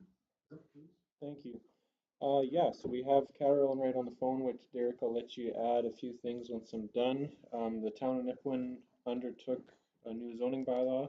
We had Catterall and Wright assist in a lot of the drafting work and finalization, looking at modernizing our bylaw, so including a bunch of new uses that we didn't have before, like garage and granny suites, homestays, short-term rentals, including provisions for solar panels, making it easier that if somebody wanted to have a shop and a living quarters, there's kind of a more lenient kind of calculations as to how that can be done, and it's written more clearly. We've added a lot of definitions, so those are more clear. And then we've also gone to a new discretionary use process whereby if the application comes in and it's complete enough, the development officer can decide that yes, there's enough information here to do a report. It gets advertised and then it's brought to council. So that would eliminate one council meeting on the easier applications, which will speed up the process by about 2 to 3 weeks.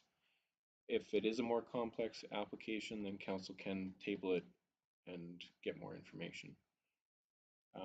Derek, is there anything else you'd like to add? No, just echoing what you said, Jeff. This bylaw is a positive modernization of the previous town's bylaw. It includes some regulatory requirements, like updated statements of provincial interest regulations. But yeah, it's just what Jeff said. This is a good positive step forward for the town.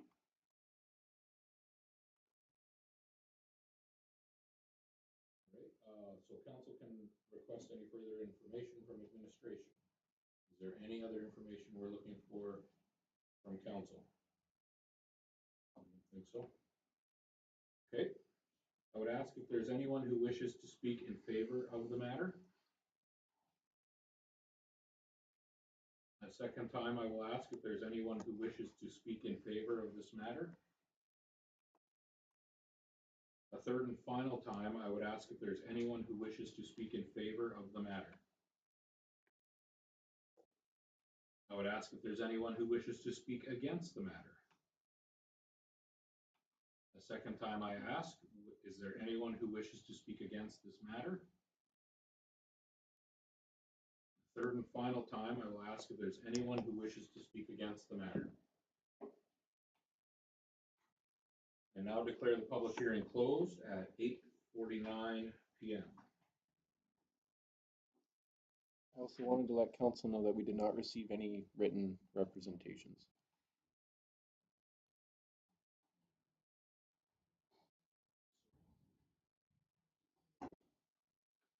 Thanks, Derek, for attending. Yep, no problem. That was pretty stress-free public hearing there, so I appreciate that. Yep. You're welcome. All right, see you later. Thank you. Yep. Have a good night. Yep, good night.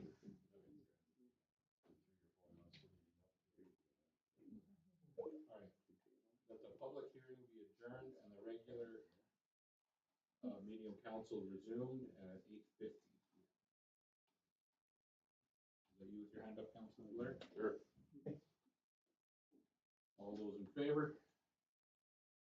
That's carried.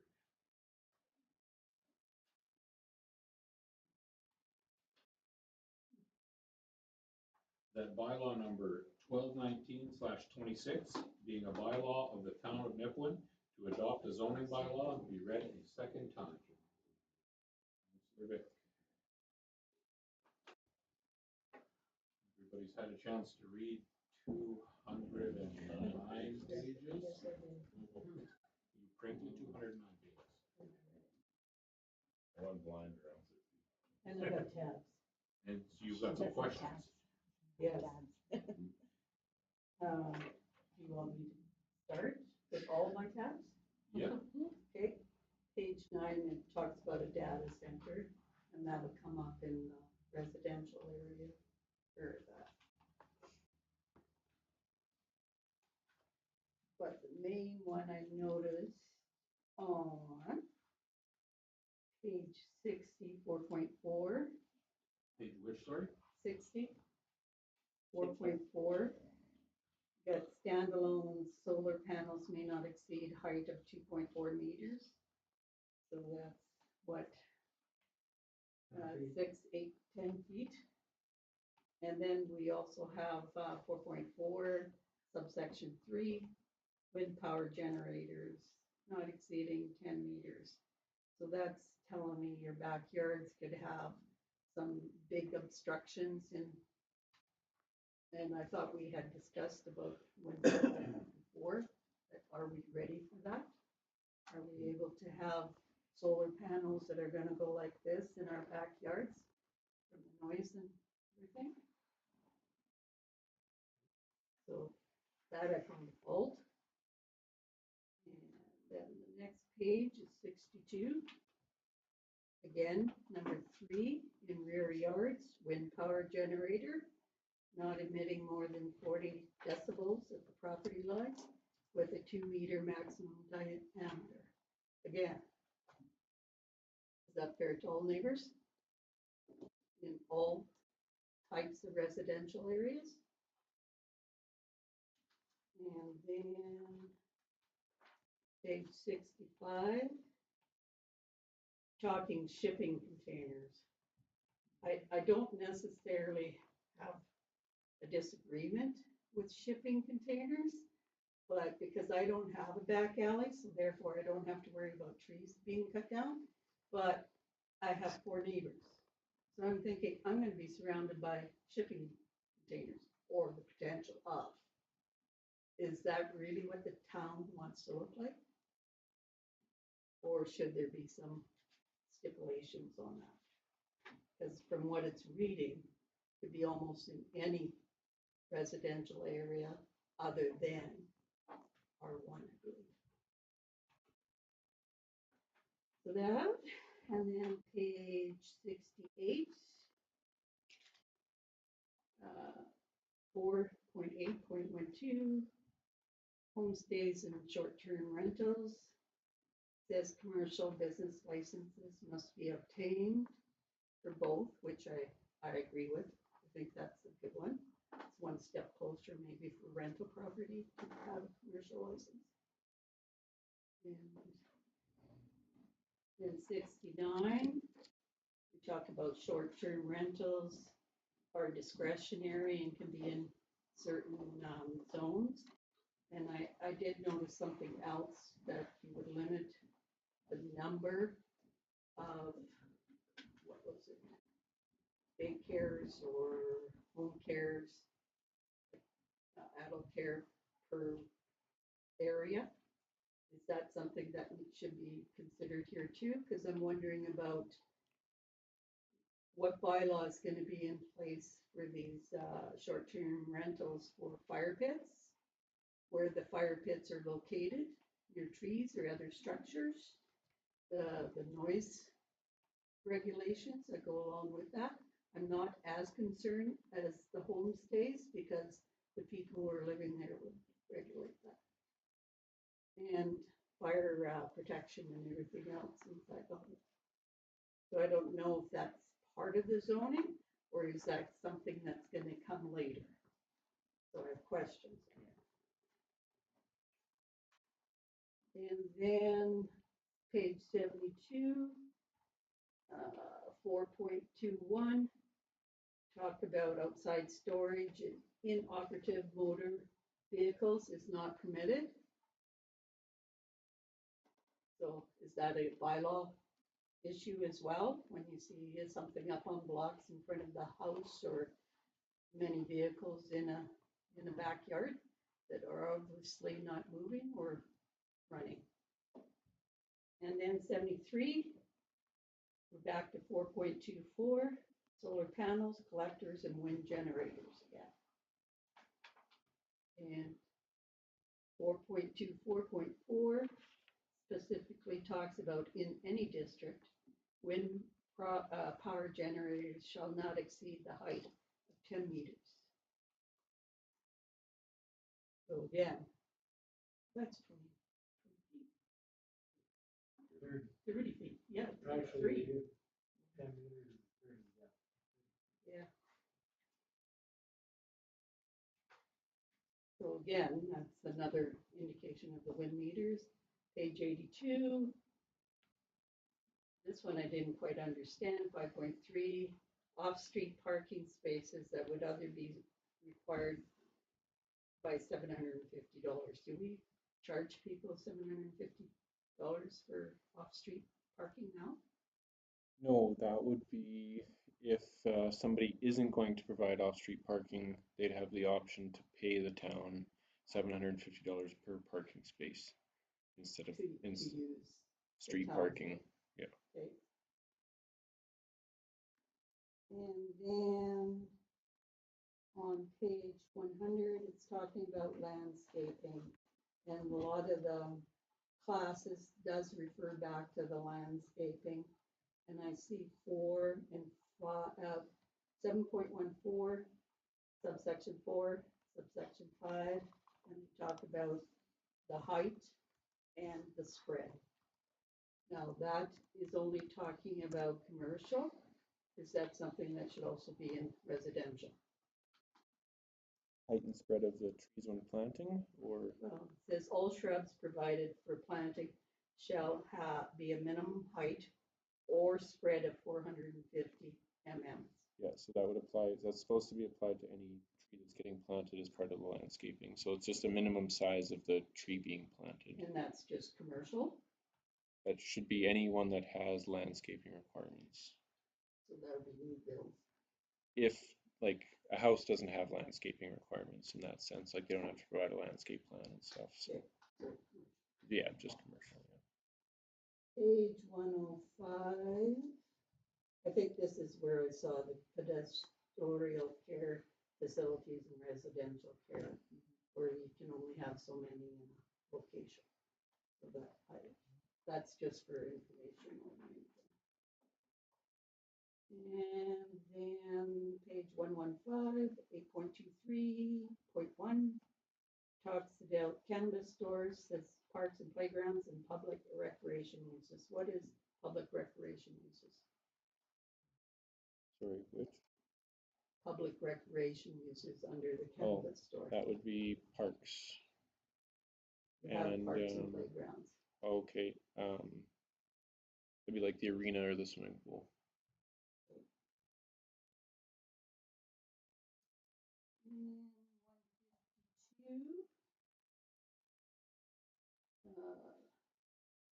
Again, this is just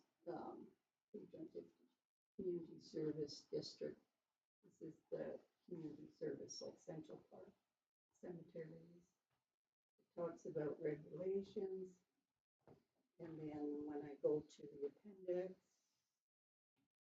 the CS community service, it says Central Park, cemetery, old and new hospital, Evergreen Drive. New uses, family child care homes, type 2 permitted. That tells me in Central Park you could have family child care home. Am I correct? If You the can town, also have it in the yeah. cemetery, but yeah, if the town were willing to sell land, this is saying permitted. if the There is town no were, if. well, the town owns the Central Park, like land, like I know. it's under municipal reserve, but I guess, yeah, like if say as example, the school shut down and wanted to close their facility and somebody wanted to build that, then yes, it would be a permitted use at that site, at that location. As, The way it says it's permitted. yeah, So if I was coming into town, and that's the location I wanted, you would have to make it work. That's what this tells me. Doesn't say discretion. right, And the purpose of the Central Park was to maintain it as a central park. And we made it a municipal park for that purpose. And at the time too, that's the same with the tourism booth. It was owned by the chamber. And so then we bought it so that the town owns the buildings or a public body owns the buildings on that, like the school, it's owned by the government. So then it's used by all and not just a certain group. So I have a very big problem with community service area. so with the Central Park lands, like the town does have them designated as municipal reserve, so there's bylaws that would have to be passed in order to consider selling those lands. But we do have lands that are on the way to the driving range, as example, that are also zoned community service, but those aren't designated as municipal reserve. So those could be for sale, and something like that could be built there if it met the other criteria for size and stuff like that. Totally makes sense. Yeah. But when we went through the struggle of designating Central Park as a municipal reserve, and we got the heat years ago about putting the condo there in the first place. That's where this is coming from. Yeah, but we also, the town sold that land, I guess, to the condo developer. So Yes. there was bylaws that had to get But passed to make that there happen. was a vote that was not in favor of doing that. Council the- still voted it in favor Yes, though. I know. If council wants to do something like that, then they can pass a bylaw to change it just as easily.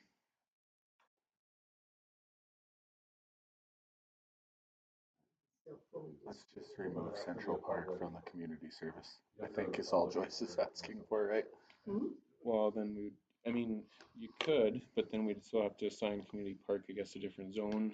Which we could do. I mean, we could assign communities or Central Park or the area that the town owns of Central Park, its own zoning district that you even call Central Park, and you don't allow anything except, just like the public use, like the rinks, arenas, stuff like that, would be another layer that you could add on to it. So that's something that could be done, but that was not, I guess, considered. I'm trying to say that this Yeah. doesn't really make sense because you've got Central Park and it's number one, cemetery. Yeah, those are all just areas that are zoned currently community service. Yeah. I know we don't have very much. Right. That's why it needs to be protected. You also have to have so much municipal reserve depending on the population. That helps with that ratio. Yeah. Well, the community service side is the golf course. So that's part, and then there's a small one up on the hill, which is where the walleye, where the Paul Darn is supposed to go, I believe. Yeah. And then there's a small one on Railway, I'm not even sure what it consists of. Oh, that's the cemetery. Yes. Yeah. So the only one that's really, there's a CS to, must be the school area. Wagner maybe. I'm just going by your map. That's not zone community service at Wagner. That's just zoned R2. Walleye Park? That be? It's down here.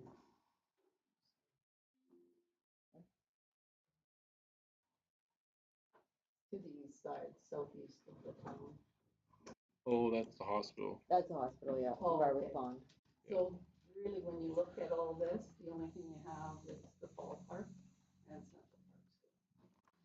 For real green areas for town, other than a few parks. That are zone community service, yeah, yeah.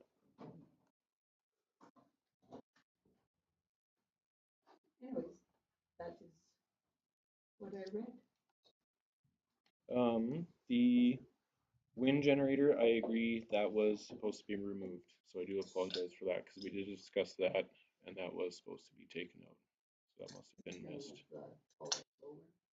Yeah. Yeah, we talked about the height conversation at the same time, and yeah, it was going to be allowed solar panels on the houses, but not standalone. So yeah, those must have been missed to get removed.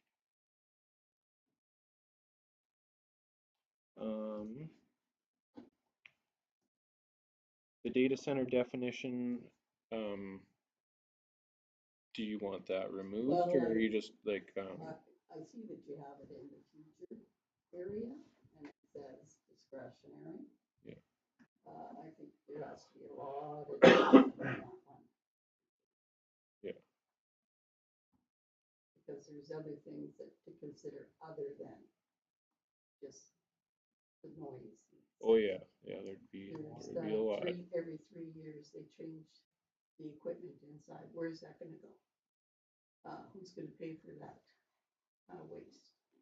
Who's gonna pay for the power? Who's gonna pay for the servicing? And Alberta doesn't pay for any servicing of getting the data center there. Right. And one of the data centers is gonna take up to 7,000 acres of farmland.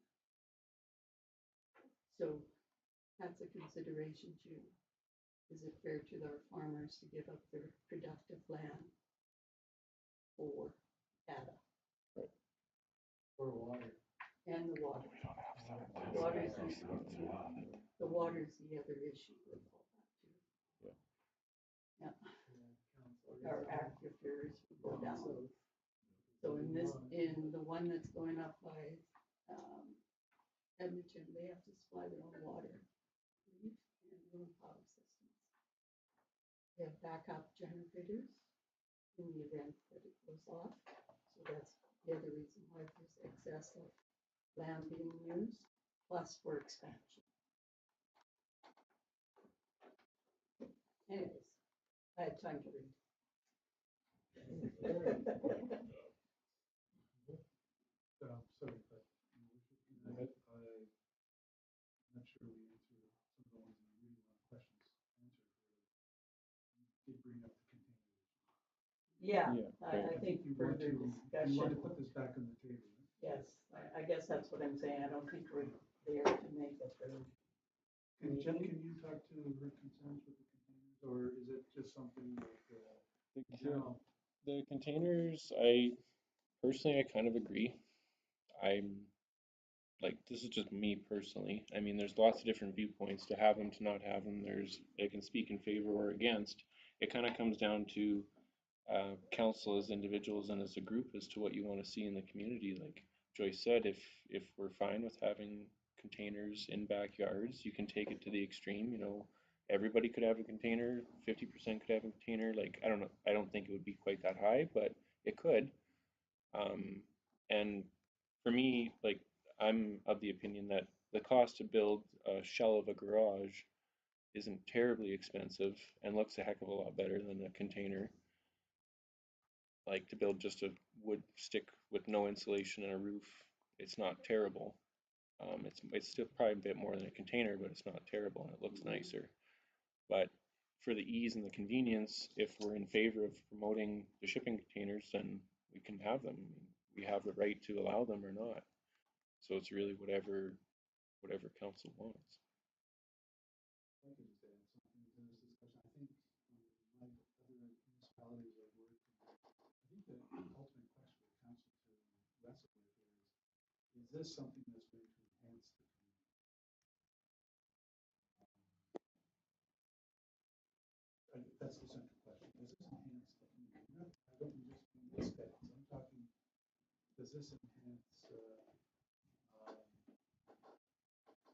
overall value in the town.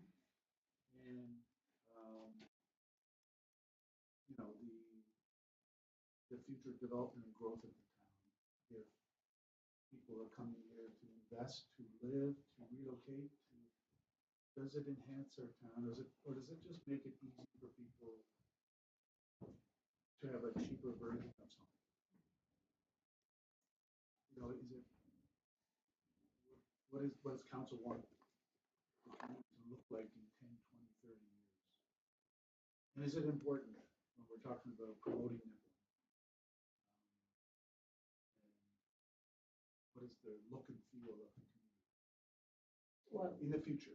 yeah, and that's exactly right. You talk about the downtown, having that, you don't want tin on the buildings because it has that tin alley look. I've heard comment before in other councils of, of having a better facade instead of tin, not allowing tin. So here we're gonna put in tin everywhere.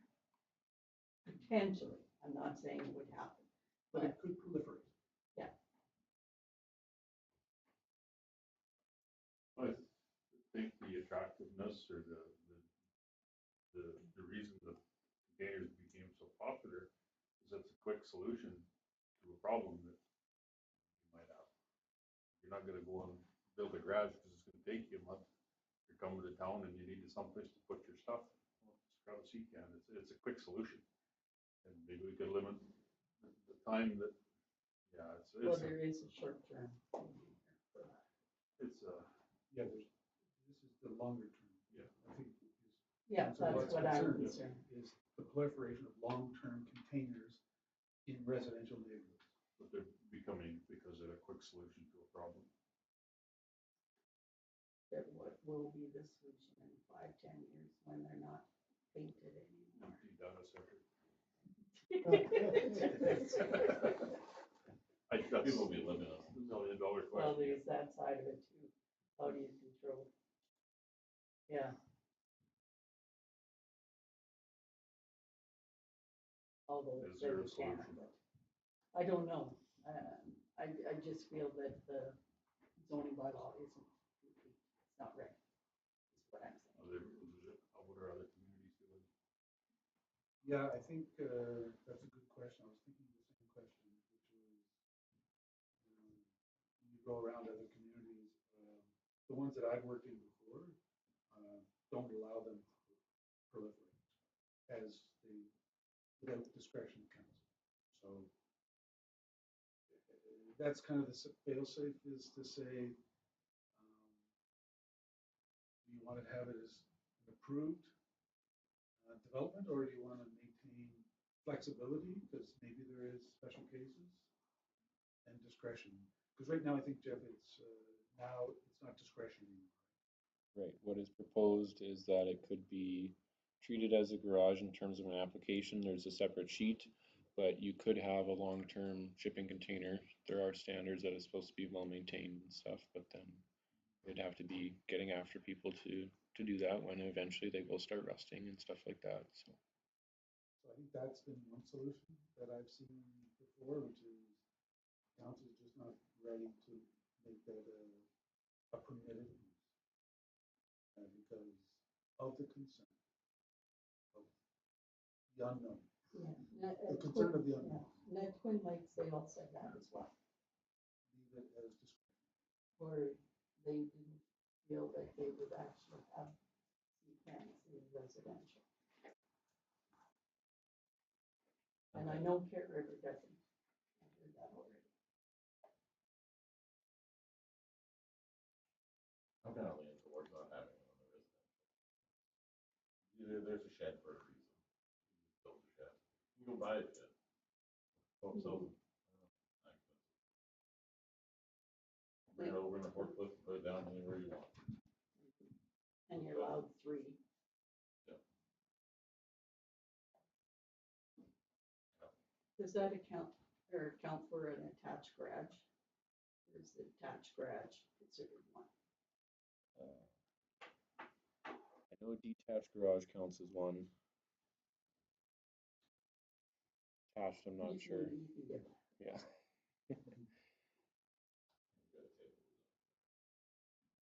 And I just want to make sure we've got the key issues that we want to bring back here. I'm hearing about the height of The solar panels. Solar panels and the wind turbines.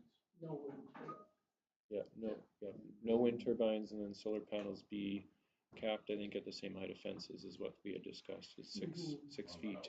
Yeah, or it's on the roof of the house. Yeah.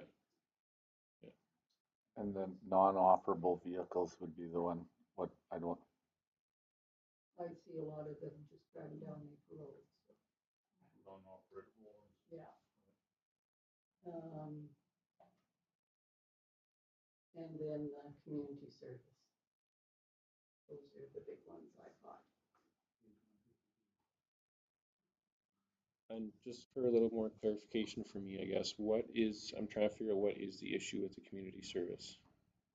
Like, would you like it to be a new zone, do you think? I think Central Park needs to be protected, and like I said, when you look at the map, there isn't any big spaces in this one that is used for community, and we've got 4-H that uses that. Yeah. We have the farmer's market, we have the exhibition grounds, we have the recreation, pickleball, the pool, ball diamond.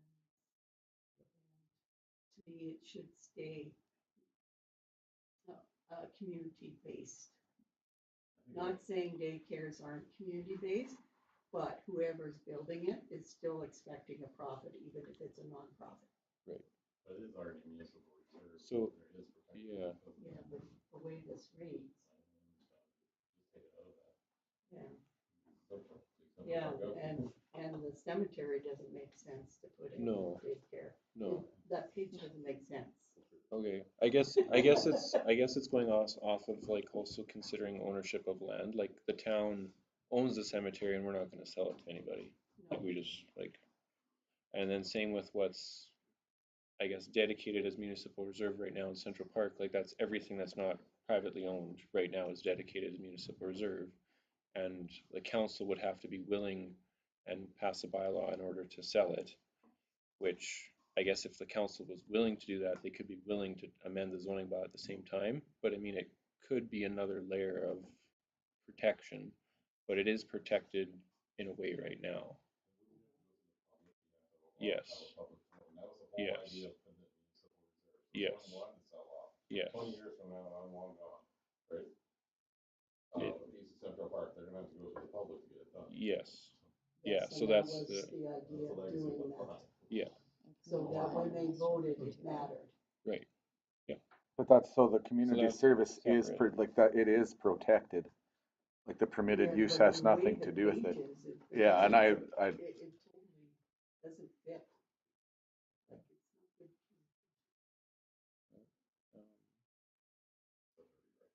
Yeah. Take the permitted use off of it. It's no use. Reserve. Yeah. let's just take that offline and have a look at that. Okay. But we know it's a concern, and I think other members of council agree that we should look at as well, correct? Is there anything else that we need to look at, anybody else in council? And so we do bring it back, hopefully we're, tabling here, hopefully it's something that council can accept. When we look at these key issues that you brought up, Councilor. So I think other ones we kind of explained, but these are the key ones that we'd like to do that. And there's nobody has any objections to that? No. Okay. I think good job. Yeah, very good job. Okay, so I think the worship was sounds like a table the second reading. Yes. So we just take a vote to table. I don't have to change this resolution. I don't think so. We just ask someone to motion the table, and we don't want to defeat a bylaw second. No. Reading. I can motion to table it. Okay.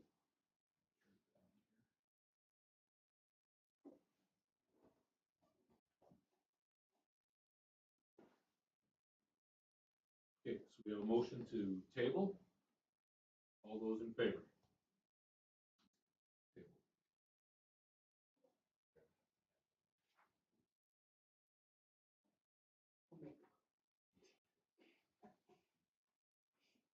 Okay. So next up, we've got third reading and stuff. Do we need to skip over that?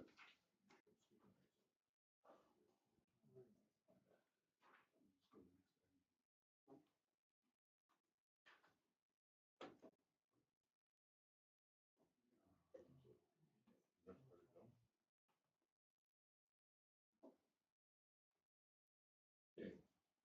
That council hereby agrees to rescind second and third readings of bylaw 1200/25 as recommended by the land planner, and that amended bylaw 1200/25 be given second and third reading, and that the town of Nipawin requests the minister to provide approval of newly adopted bylaw 1200/25 without public notice, as the requirements were previously met.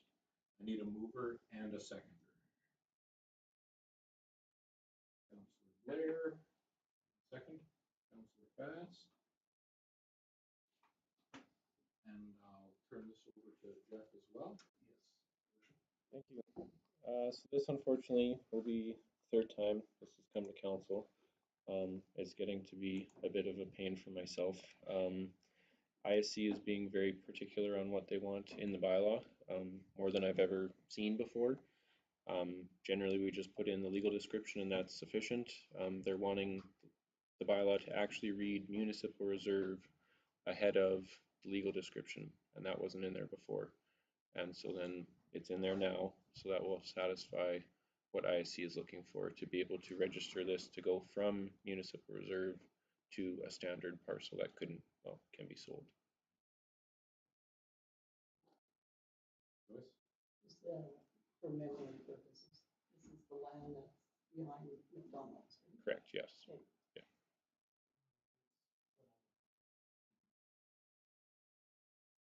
Any other questions or comments? Hopefully this will be the last time. I hope so. Okay. There's no other questions? All those in favor?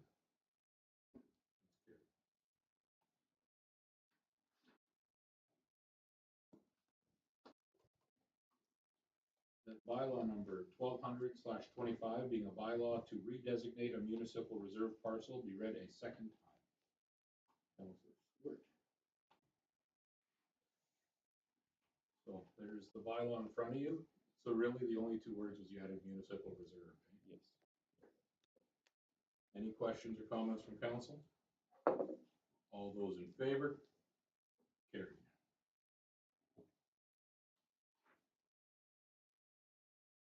That bylaw number 1200/25 being a bylaw to redesignate a municipal reserve parcel be read a third time and finally adopted.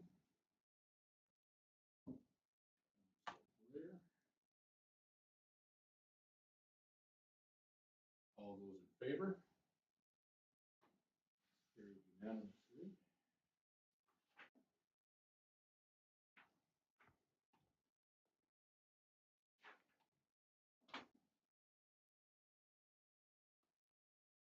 Okay, so that one is done.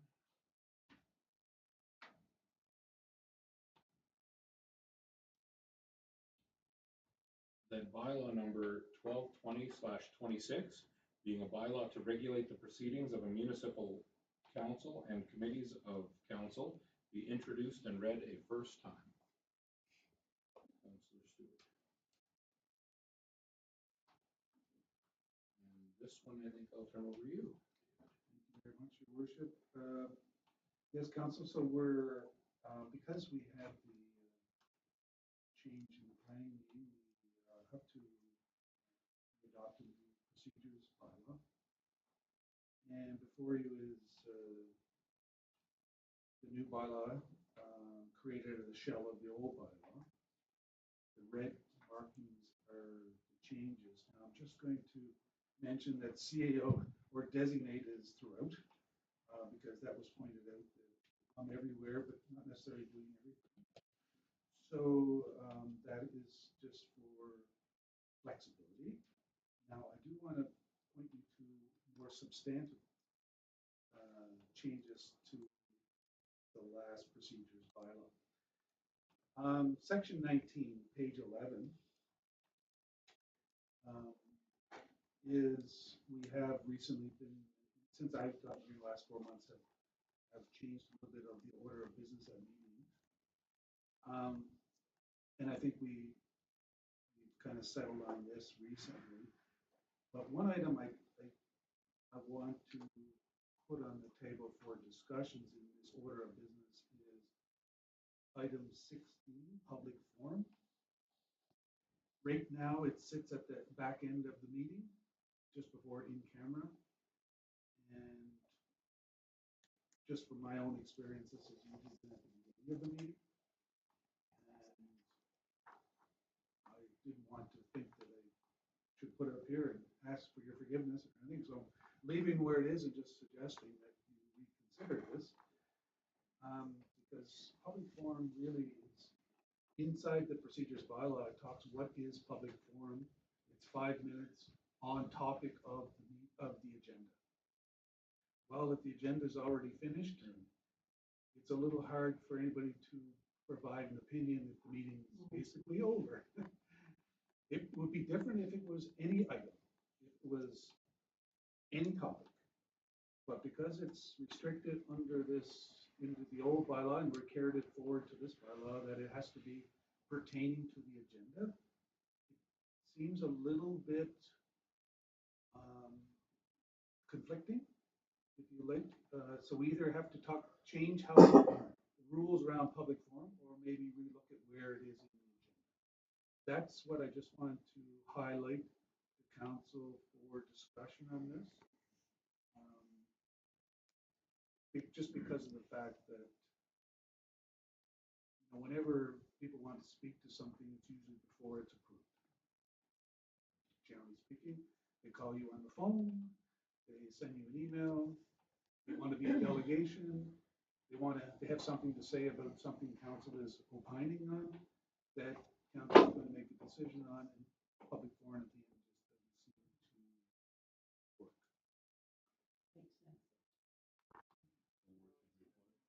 I'm suggesting just before, or just after, sorry, so the RCMP are not held up, right after the RCMP and other delegations.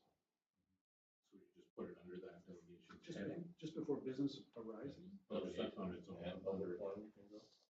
I was just thinking replacing number 5, moving 5 down. Okay. So it's really delegations, public forum, that's all over with. Okay, we get into the meeting and let people talk about, oh, you want to come and talk about, like for tonight, for example, would be, perfect example would be the zoning bylaw. We don't like containers in our neighborhood. Please don't vote for this bylaw. Thank you very much for coming. Because I think it makes sense to be on related to the agenda, because that basically is then taking council's work for that night and kind of taking it sideways.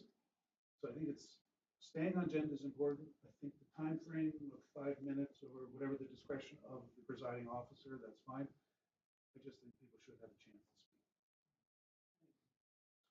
So if everybody's okay with that, I would suggest, because we're looking at 3 readings tonight, that's one amendment we might have to have someone someone make from the floor here, because it's not currently like that in the bylaw. So we would need a motion from the floor for amending this document if we're going to pass it tonight. Moving along quickly down through the document, I wanted to point out another item here. Lots of CO or designated in there. The next items where I want you to focus is item 37, page 19. We talk about the conduct of public and delegations. Now, interestingly, the last meeting we talked about this, but it was at the end of the document, there was another section on this same topic, so we found it a little bit repetitive. that section 37 and section 56, I think it was at the very end, were basically saying something similar. So what we've done is we've merged everything from that 56 into 37 and 38. So when we talk about conduct of public and delegations, there was already quite a list of what the conduct should be from the public, what they should refrain from. I think you've all seen that. It's fairly detailed, but we have added a couple things here. Section G, the public or a delegation shall refrain from speaking disrespectfully of the federal government, provincial government. We did put in the town Nipawin council as well, because they're talking also about another municipal council or any official representing said council. You wanted to include the town of Nipawin in that as well. We added H. We had to add H, is that correct? Oh, H and I is combined. So the public and delegation shall refrain from using offensive words in referring to a member, that's somebody at this table, an employee of the municipality, or a member of the public.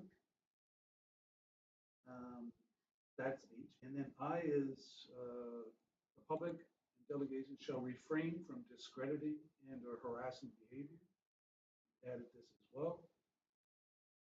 Then we added, the next section is refrain, public and or delegation shall refrain from reflecting on a vote of council. That means going over a vote that's already taken place, or reflecting on the motives of the members who voted on the motion or the mover of the motion. The public or delegation shall refrain from any other behavior. This is a bit of a catch-all. Refrain from any other behavior as determined by the presiding officer that impedes the ability of council or any committee to conduct business. So if we haven't listed it, there's the.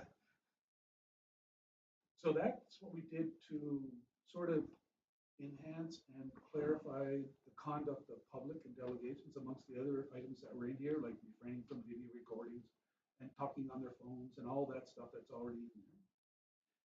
And then we talk about section 38, which is what happens if there is improper conduct. And it talks in here about the presiding officer may request that any person and or delegation in the public gallery who disturbs the proceedings of council or acts improperly at a council meeting as set out in the section 37 just above, leave or be expelled from the meeting. No person shall refuse to leave a council meeting when requested to do so by the presiding officer. Any person who refuses to leave when requested to do so may be removed by a police officer and may be guilty of an offense, liable on conviction to a fine up to $10,000 at the discretion of council. And finally, if a person disturbs the proceedings of council or refuses to leave when requested to do so, the presiding officer may recess the meeting until the person leaves or is removed, or adjourn the meeting to another day. So let's just use hypothetically, somebody was here, they went beyond their 5 minutes and weren't leaving, and they were going to just do whatever they liked, then the presiding officer could recess the meeting and then ask the person to leave, and if not, wait for the RCMP. And then as soon as that is done, resume. So that's so 37 is listing, I think, what reasonable people should act, how reasonable people should act, and 38 is if they're not acting reasonably. I like the wording. Do you like it better? Yeah. And it's at discretion of council. It's not, we go right to finding somebody, it's situational, right? Anything else in here of consequence? Don't think so. Nope, and that 56 was all deleted because we merged it all into 37 and 38. So that, your worship, is the essence. Not a lot of changes. It's mostly around conduct and what happens if the conduct is not acceptable. And that's it. And a bit of small housekeeping. Just a question, Jennifer or Kim. the planning meeting? How's it addressed in here? 'Cause I thought that was the premise of adjusting this document. Did I miss something?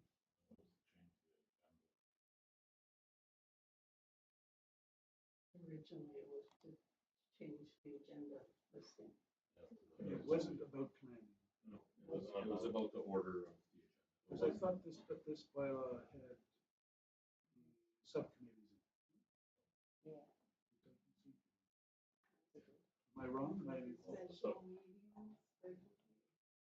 trying to remember what bylaw was adjusted when we are moving from operations and governance to planning? there is a special committee, a special meeting. That's just under definitions. Regular meeting, special meeting.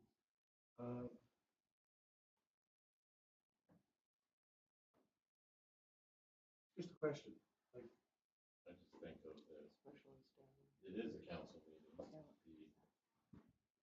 the standing committee meeting is a the council. planning is not, no, it's not technically a council meeting. Budget committee. It's a committee, not just, Yeah, I don't think this is outlined. I don't think it ever has been. is that right? I don't believe so. I don't remember. It's ever identified. I Specifying. thought I read somewhere. It's identifying number 48, meetings 48? of special and standing committees, but it doesn't specify. specify planning. It's kind of generalizing all. And just that they're called by the chair. But I do believe this is why we were looking at this. Anyways, I'm just curious because it's been a long day. Just trying to put a few issues together in my head here. Okay, so anyways, It might be a different bylaw that specifies. there's something out there. Sure, I read something. Well, we'll do another check on that. But anyways, this does address the list of or the how the agenda is set out, with the exception we do need to make an amendment for this. If we're going to move public forum to item number 5. Can we add that? Can we just add that as a note on the resolution that there would be a separate change? I think that would work. I think we've done that in the past. A friendly amendment would work, yeah. Yeah. I'm happy to move it. Number 5. Okay. Amendment.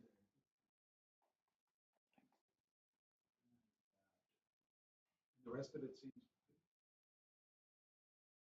Yeah, my understanding is special and standing committees are to be held to the same standard as the regular. That's done. Yeah, it's just doesn't talk about the official voting. But you already did that in that other Yep. planning one. Yeah, we'll have those references for the planning. Yeah. Okay, we're okay for now. I'll give some thought to that. Are we offside a little bit on those two other subcommittees? We have to take a look at that. Someplace. There could be a bylaw that separates them. One's 6. We'll have a look and see if there's something. But anyways, this at least deals with a couple other issues as well. Okay, so I just added, and that section 16 public forum be changed to directly follow section 4 delegations. Is that good enough? It moves from section 16 to immediately follow delegations. So the numbering will change Yeah. accordingly. Should I list that on here too? No, it's just a given. So, Yeah. okay. I think you're okay there. Yeah. We'll make that change. And if you want to vote on it, you have 3 reads. Okay. Are there any other questions or comments right now? Okay, all those in favor? That's carried. Then bylaw number 1220/26, being a bylaw to regulate the proceedings of municipal council and committees of council, to be read a second time. Okay. It's all still there. There's still lots of CAO and designate changes. Yep. Any other thoughts or considerations? All those in favor? That's carried.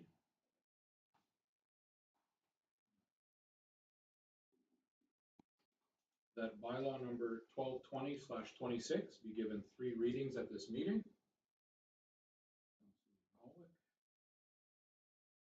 This does require a unanimous motion to pass.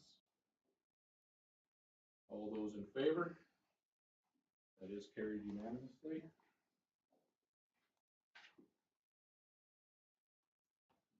That bylaw number 1220/26 being a bylaw to regulate the proceedings of municipal council and committees of council be read a 3rd time and finally adopted. This is your last opportunity tonight to take a look at this before we adopt it. Any thoughts or questions or comments? I think it looks pretty good. Anything from council? Okay, all those in favor? That's carried.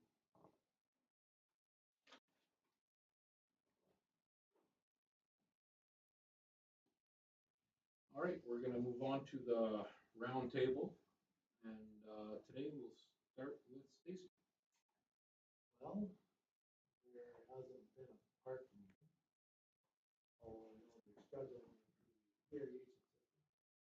Sorry about that. Sure, in my own life. That's good. All right. Les? Was invited to sit in on the NPC meeting. I don't remember what day that was. That was a long time ago. Yeah. It was a month ago, and interesting information on how the highways department decides to do what they're going to do. You can see why it takes so long to get things done, but that was an interesting. Thanks, Marlon, for inviting me to sit in on that. And I think other than that, that was about it.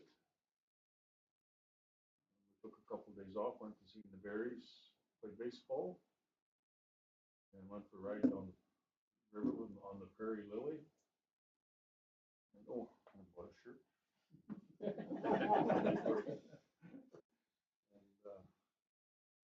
yeah, I think that was about it. I'm busy. Thank you. And Kylie? I haven't really done anything but enjoy my summer for the last month. And I'm happy to report I haven't been doing a lot, but enjoying my summer for the last month. So work and enjoying the summer when I can, that's it. It's that time of year, right? Yep. We want to enjoy our summer. It goes fast. And Lisa? This is my busy week. I've got a museum meeting on Wednesday and a welcome meeting on Thursday, so. Again, nothing. And then our daughter got married last weekend. So we're in busy. Congratulations. Thank you. And Joyce? I attended the Twin Lakes Regional Meeting on July 15th. And from the administrative reports, I noted that Carrot River is planning a fire guard as a measure to help address insurance concerns. Probably from last year, insurance wasn't giving out proper insurance for mortgages or when you buy a new house or whatever. We also discussed the Nipawin zoning. I raised several items for consideration, including the use and placement CCAMs and then Central Park, whether buildings or facilities such as daycare should be permitted in the park, zoning considerations related to the cemetery. The other thing I did on August 3rd, I went to E.B. Campbell to the Women's Indigenous Water Advocacy Group and gathering regarding the water usage at the Saskatchewan River system. It's what they're advocating about. There was considerable discussion about the Cumberland House Delta, a very large and environmental important wetland system. I didn't realize it was as big as it is. It plays a big role in as a carbon sink and provides habitat for caribou, birds, fish, and many other species. So there's a big portion of it that is peat moss or muskeg, and the caribou like to go in that area to protect their young from water. So that's one of the big things about a delta system. And the delta system is about 10,000 square miles. And it goes from north of Cumberland House down to Show Lake and Red Earth. Then it goes into towards the Paw, and then after the Paw, it goes into Manitoba Lake. So it plays a very big ecosystem. So concerns were raised about the potential downstream effects of the increased water withdrawals associated with the irrigation development on the South Saskatchewan River. And that's also, I remember us getting a pamphlet on this some time ago. And there is a considerable loss of water that will come to Nipawin. So that'll affect our dams and everything else. Learned the effects existing dams have on the river system, the reduced amount of silt to put a dam, the silt's not going through, so there's no sediment left to go on to the delta. What used to be hard surfaces along the edges of the rivers and creeks, now mud and mush. So that is one of the things that Mrs. E.B. Campbell would have done at the Nipawin Dam, which is get even more so. And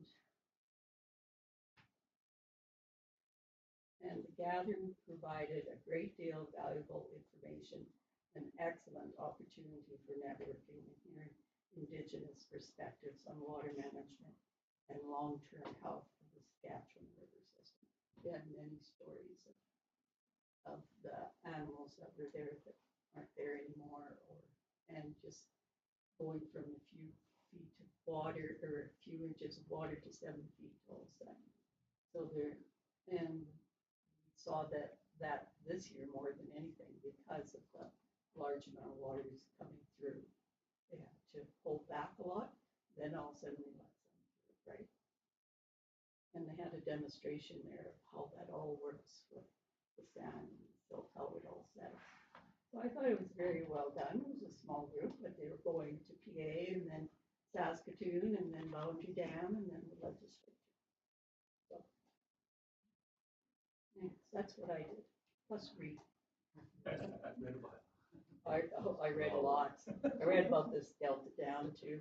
The other thing that I noticed on the news was France is having a lot of fires up there. One of the things, they also didn't have much water in their 3 rivers.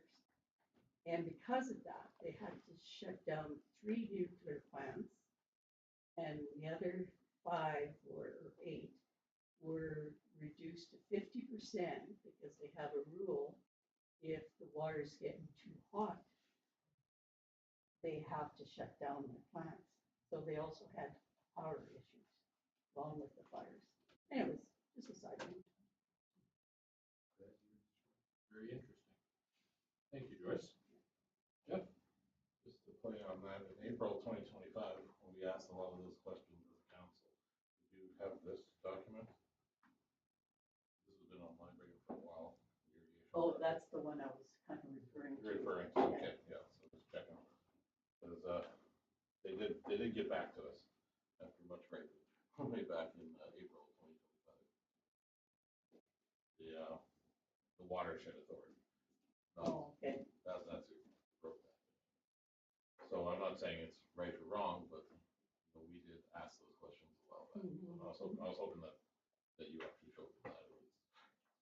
So, well, I just remembered seeing, I couldn't remember the date. Listen. Yeah, I was the one kind of made us think about it. So, mostly because my brother is a bit of a know-it-all, and he decided he was going to educate me on it. He's not qualified to do that. So I was like, we'll get real information from real people, not from Jason Stewart.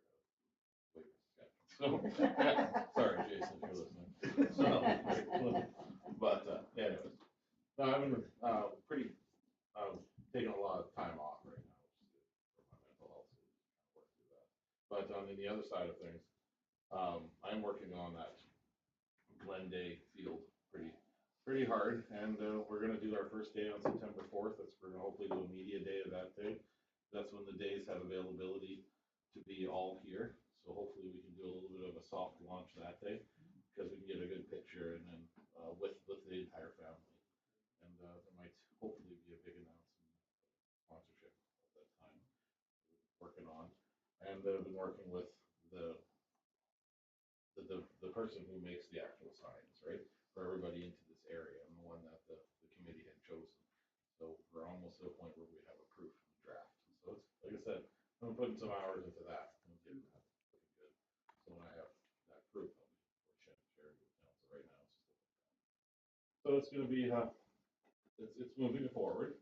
So we're hoping to do that soft media day at the very least on September 4th with the Dave family, and then on the very first game, we're going to be doing more of a big launch, right? So let's try to get the fundraising. And then we're looking at corporate sponsorships, not only for the sign, but also the post as well.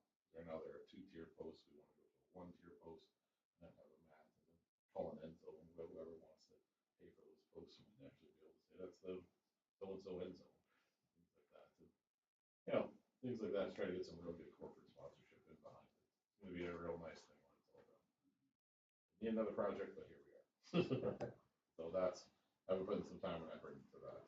Hopefully I'll have more to share.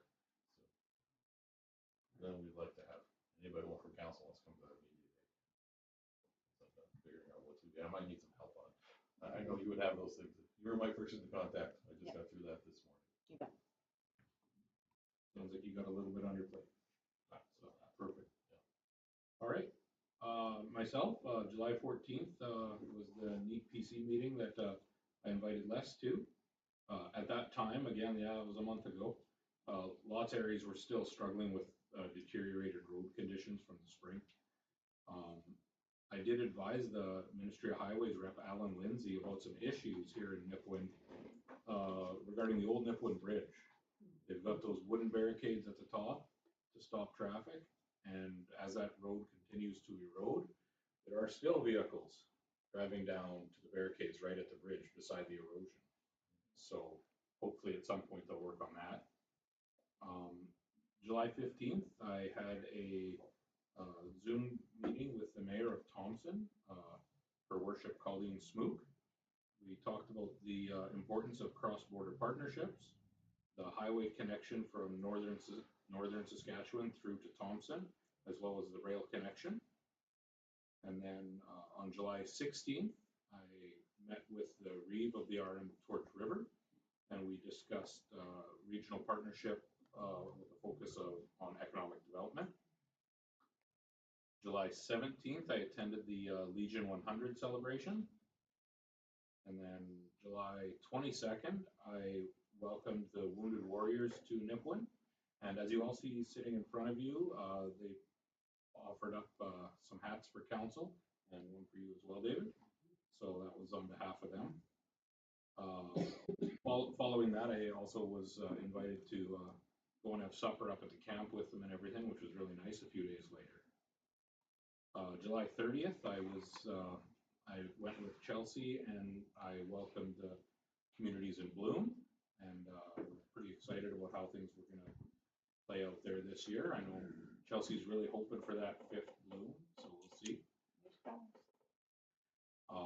August 6th, I brought welcome at the Premier's Walleye Cup, and it was another fantastic event. The parade was great, and it closed with the closest finish ever. So congratulations to Will and Winston Stockdale, who defended their championship from last year and won it 2 years in a row by a margin of 0.03 pounds, which is the weight of about 4 paper clips. So, wow, it was very close. Thin victories, they say. Absolutely. Then I just had an additional note that I made here, and I know you guys probably see them in your boxes, but I'm not sure if you have taken time to read them or not. But every quarter, SUMA puts out their Municipal Voice publication, and there's lots of great articles and everything, updates from SUMA throughout the year. This year, this publication, the summer 2026, includes a recap from the SUMA conference, including the honors of the service award winners, which we had 2 from the town. There's a key article in there called Stronger Together, Building Resilient Regions in Saskatchewan. And I just wanted to urge you guys all to take the time to read it. It was a fantastic read. So if you get a chance, grab it out of your mailbox there and give it a read. And that's everything I've been doing.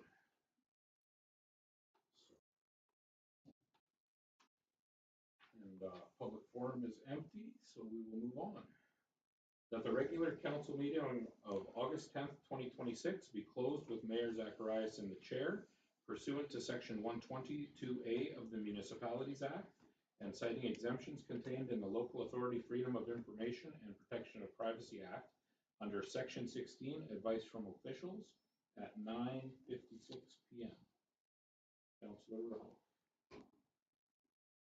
All those in favor?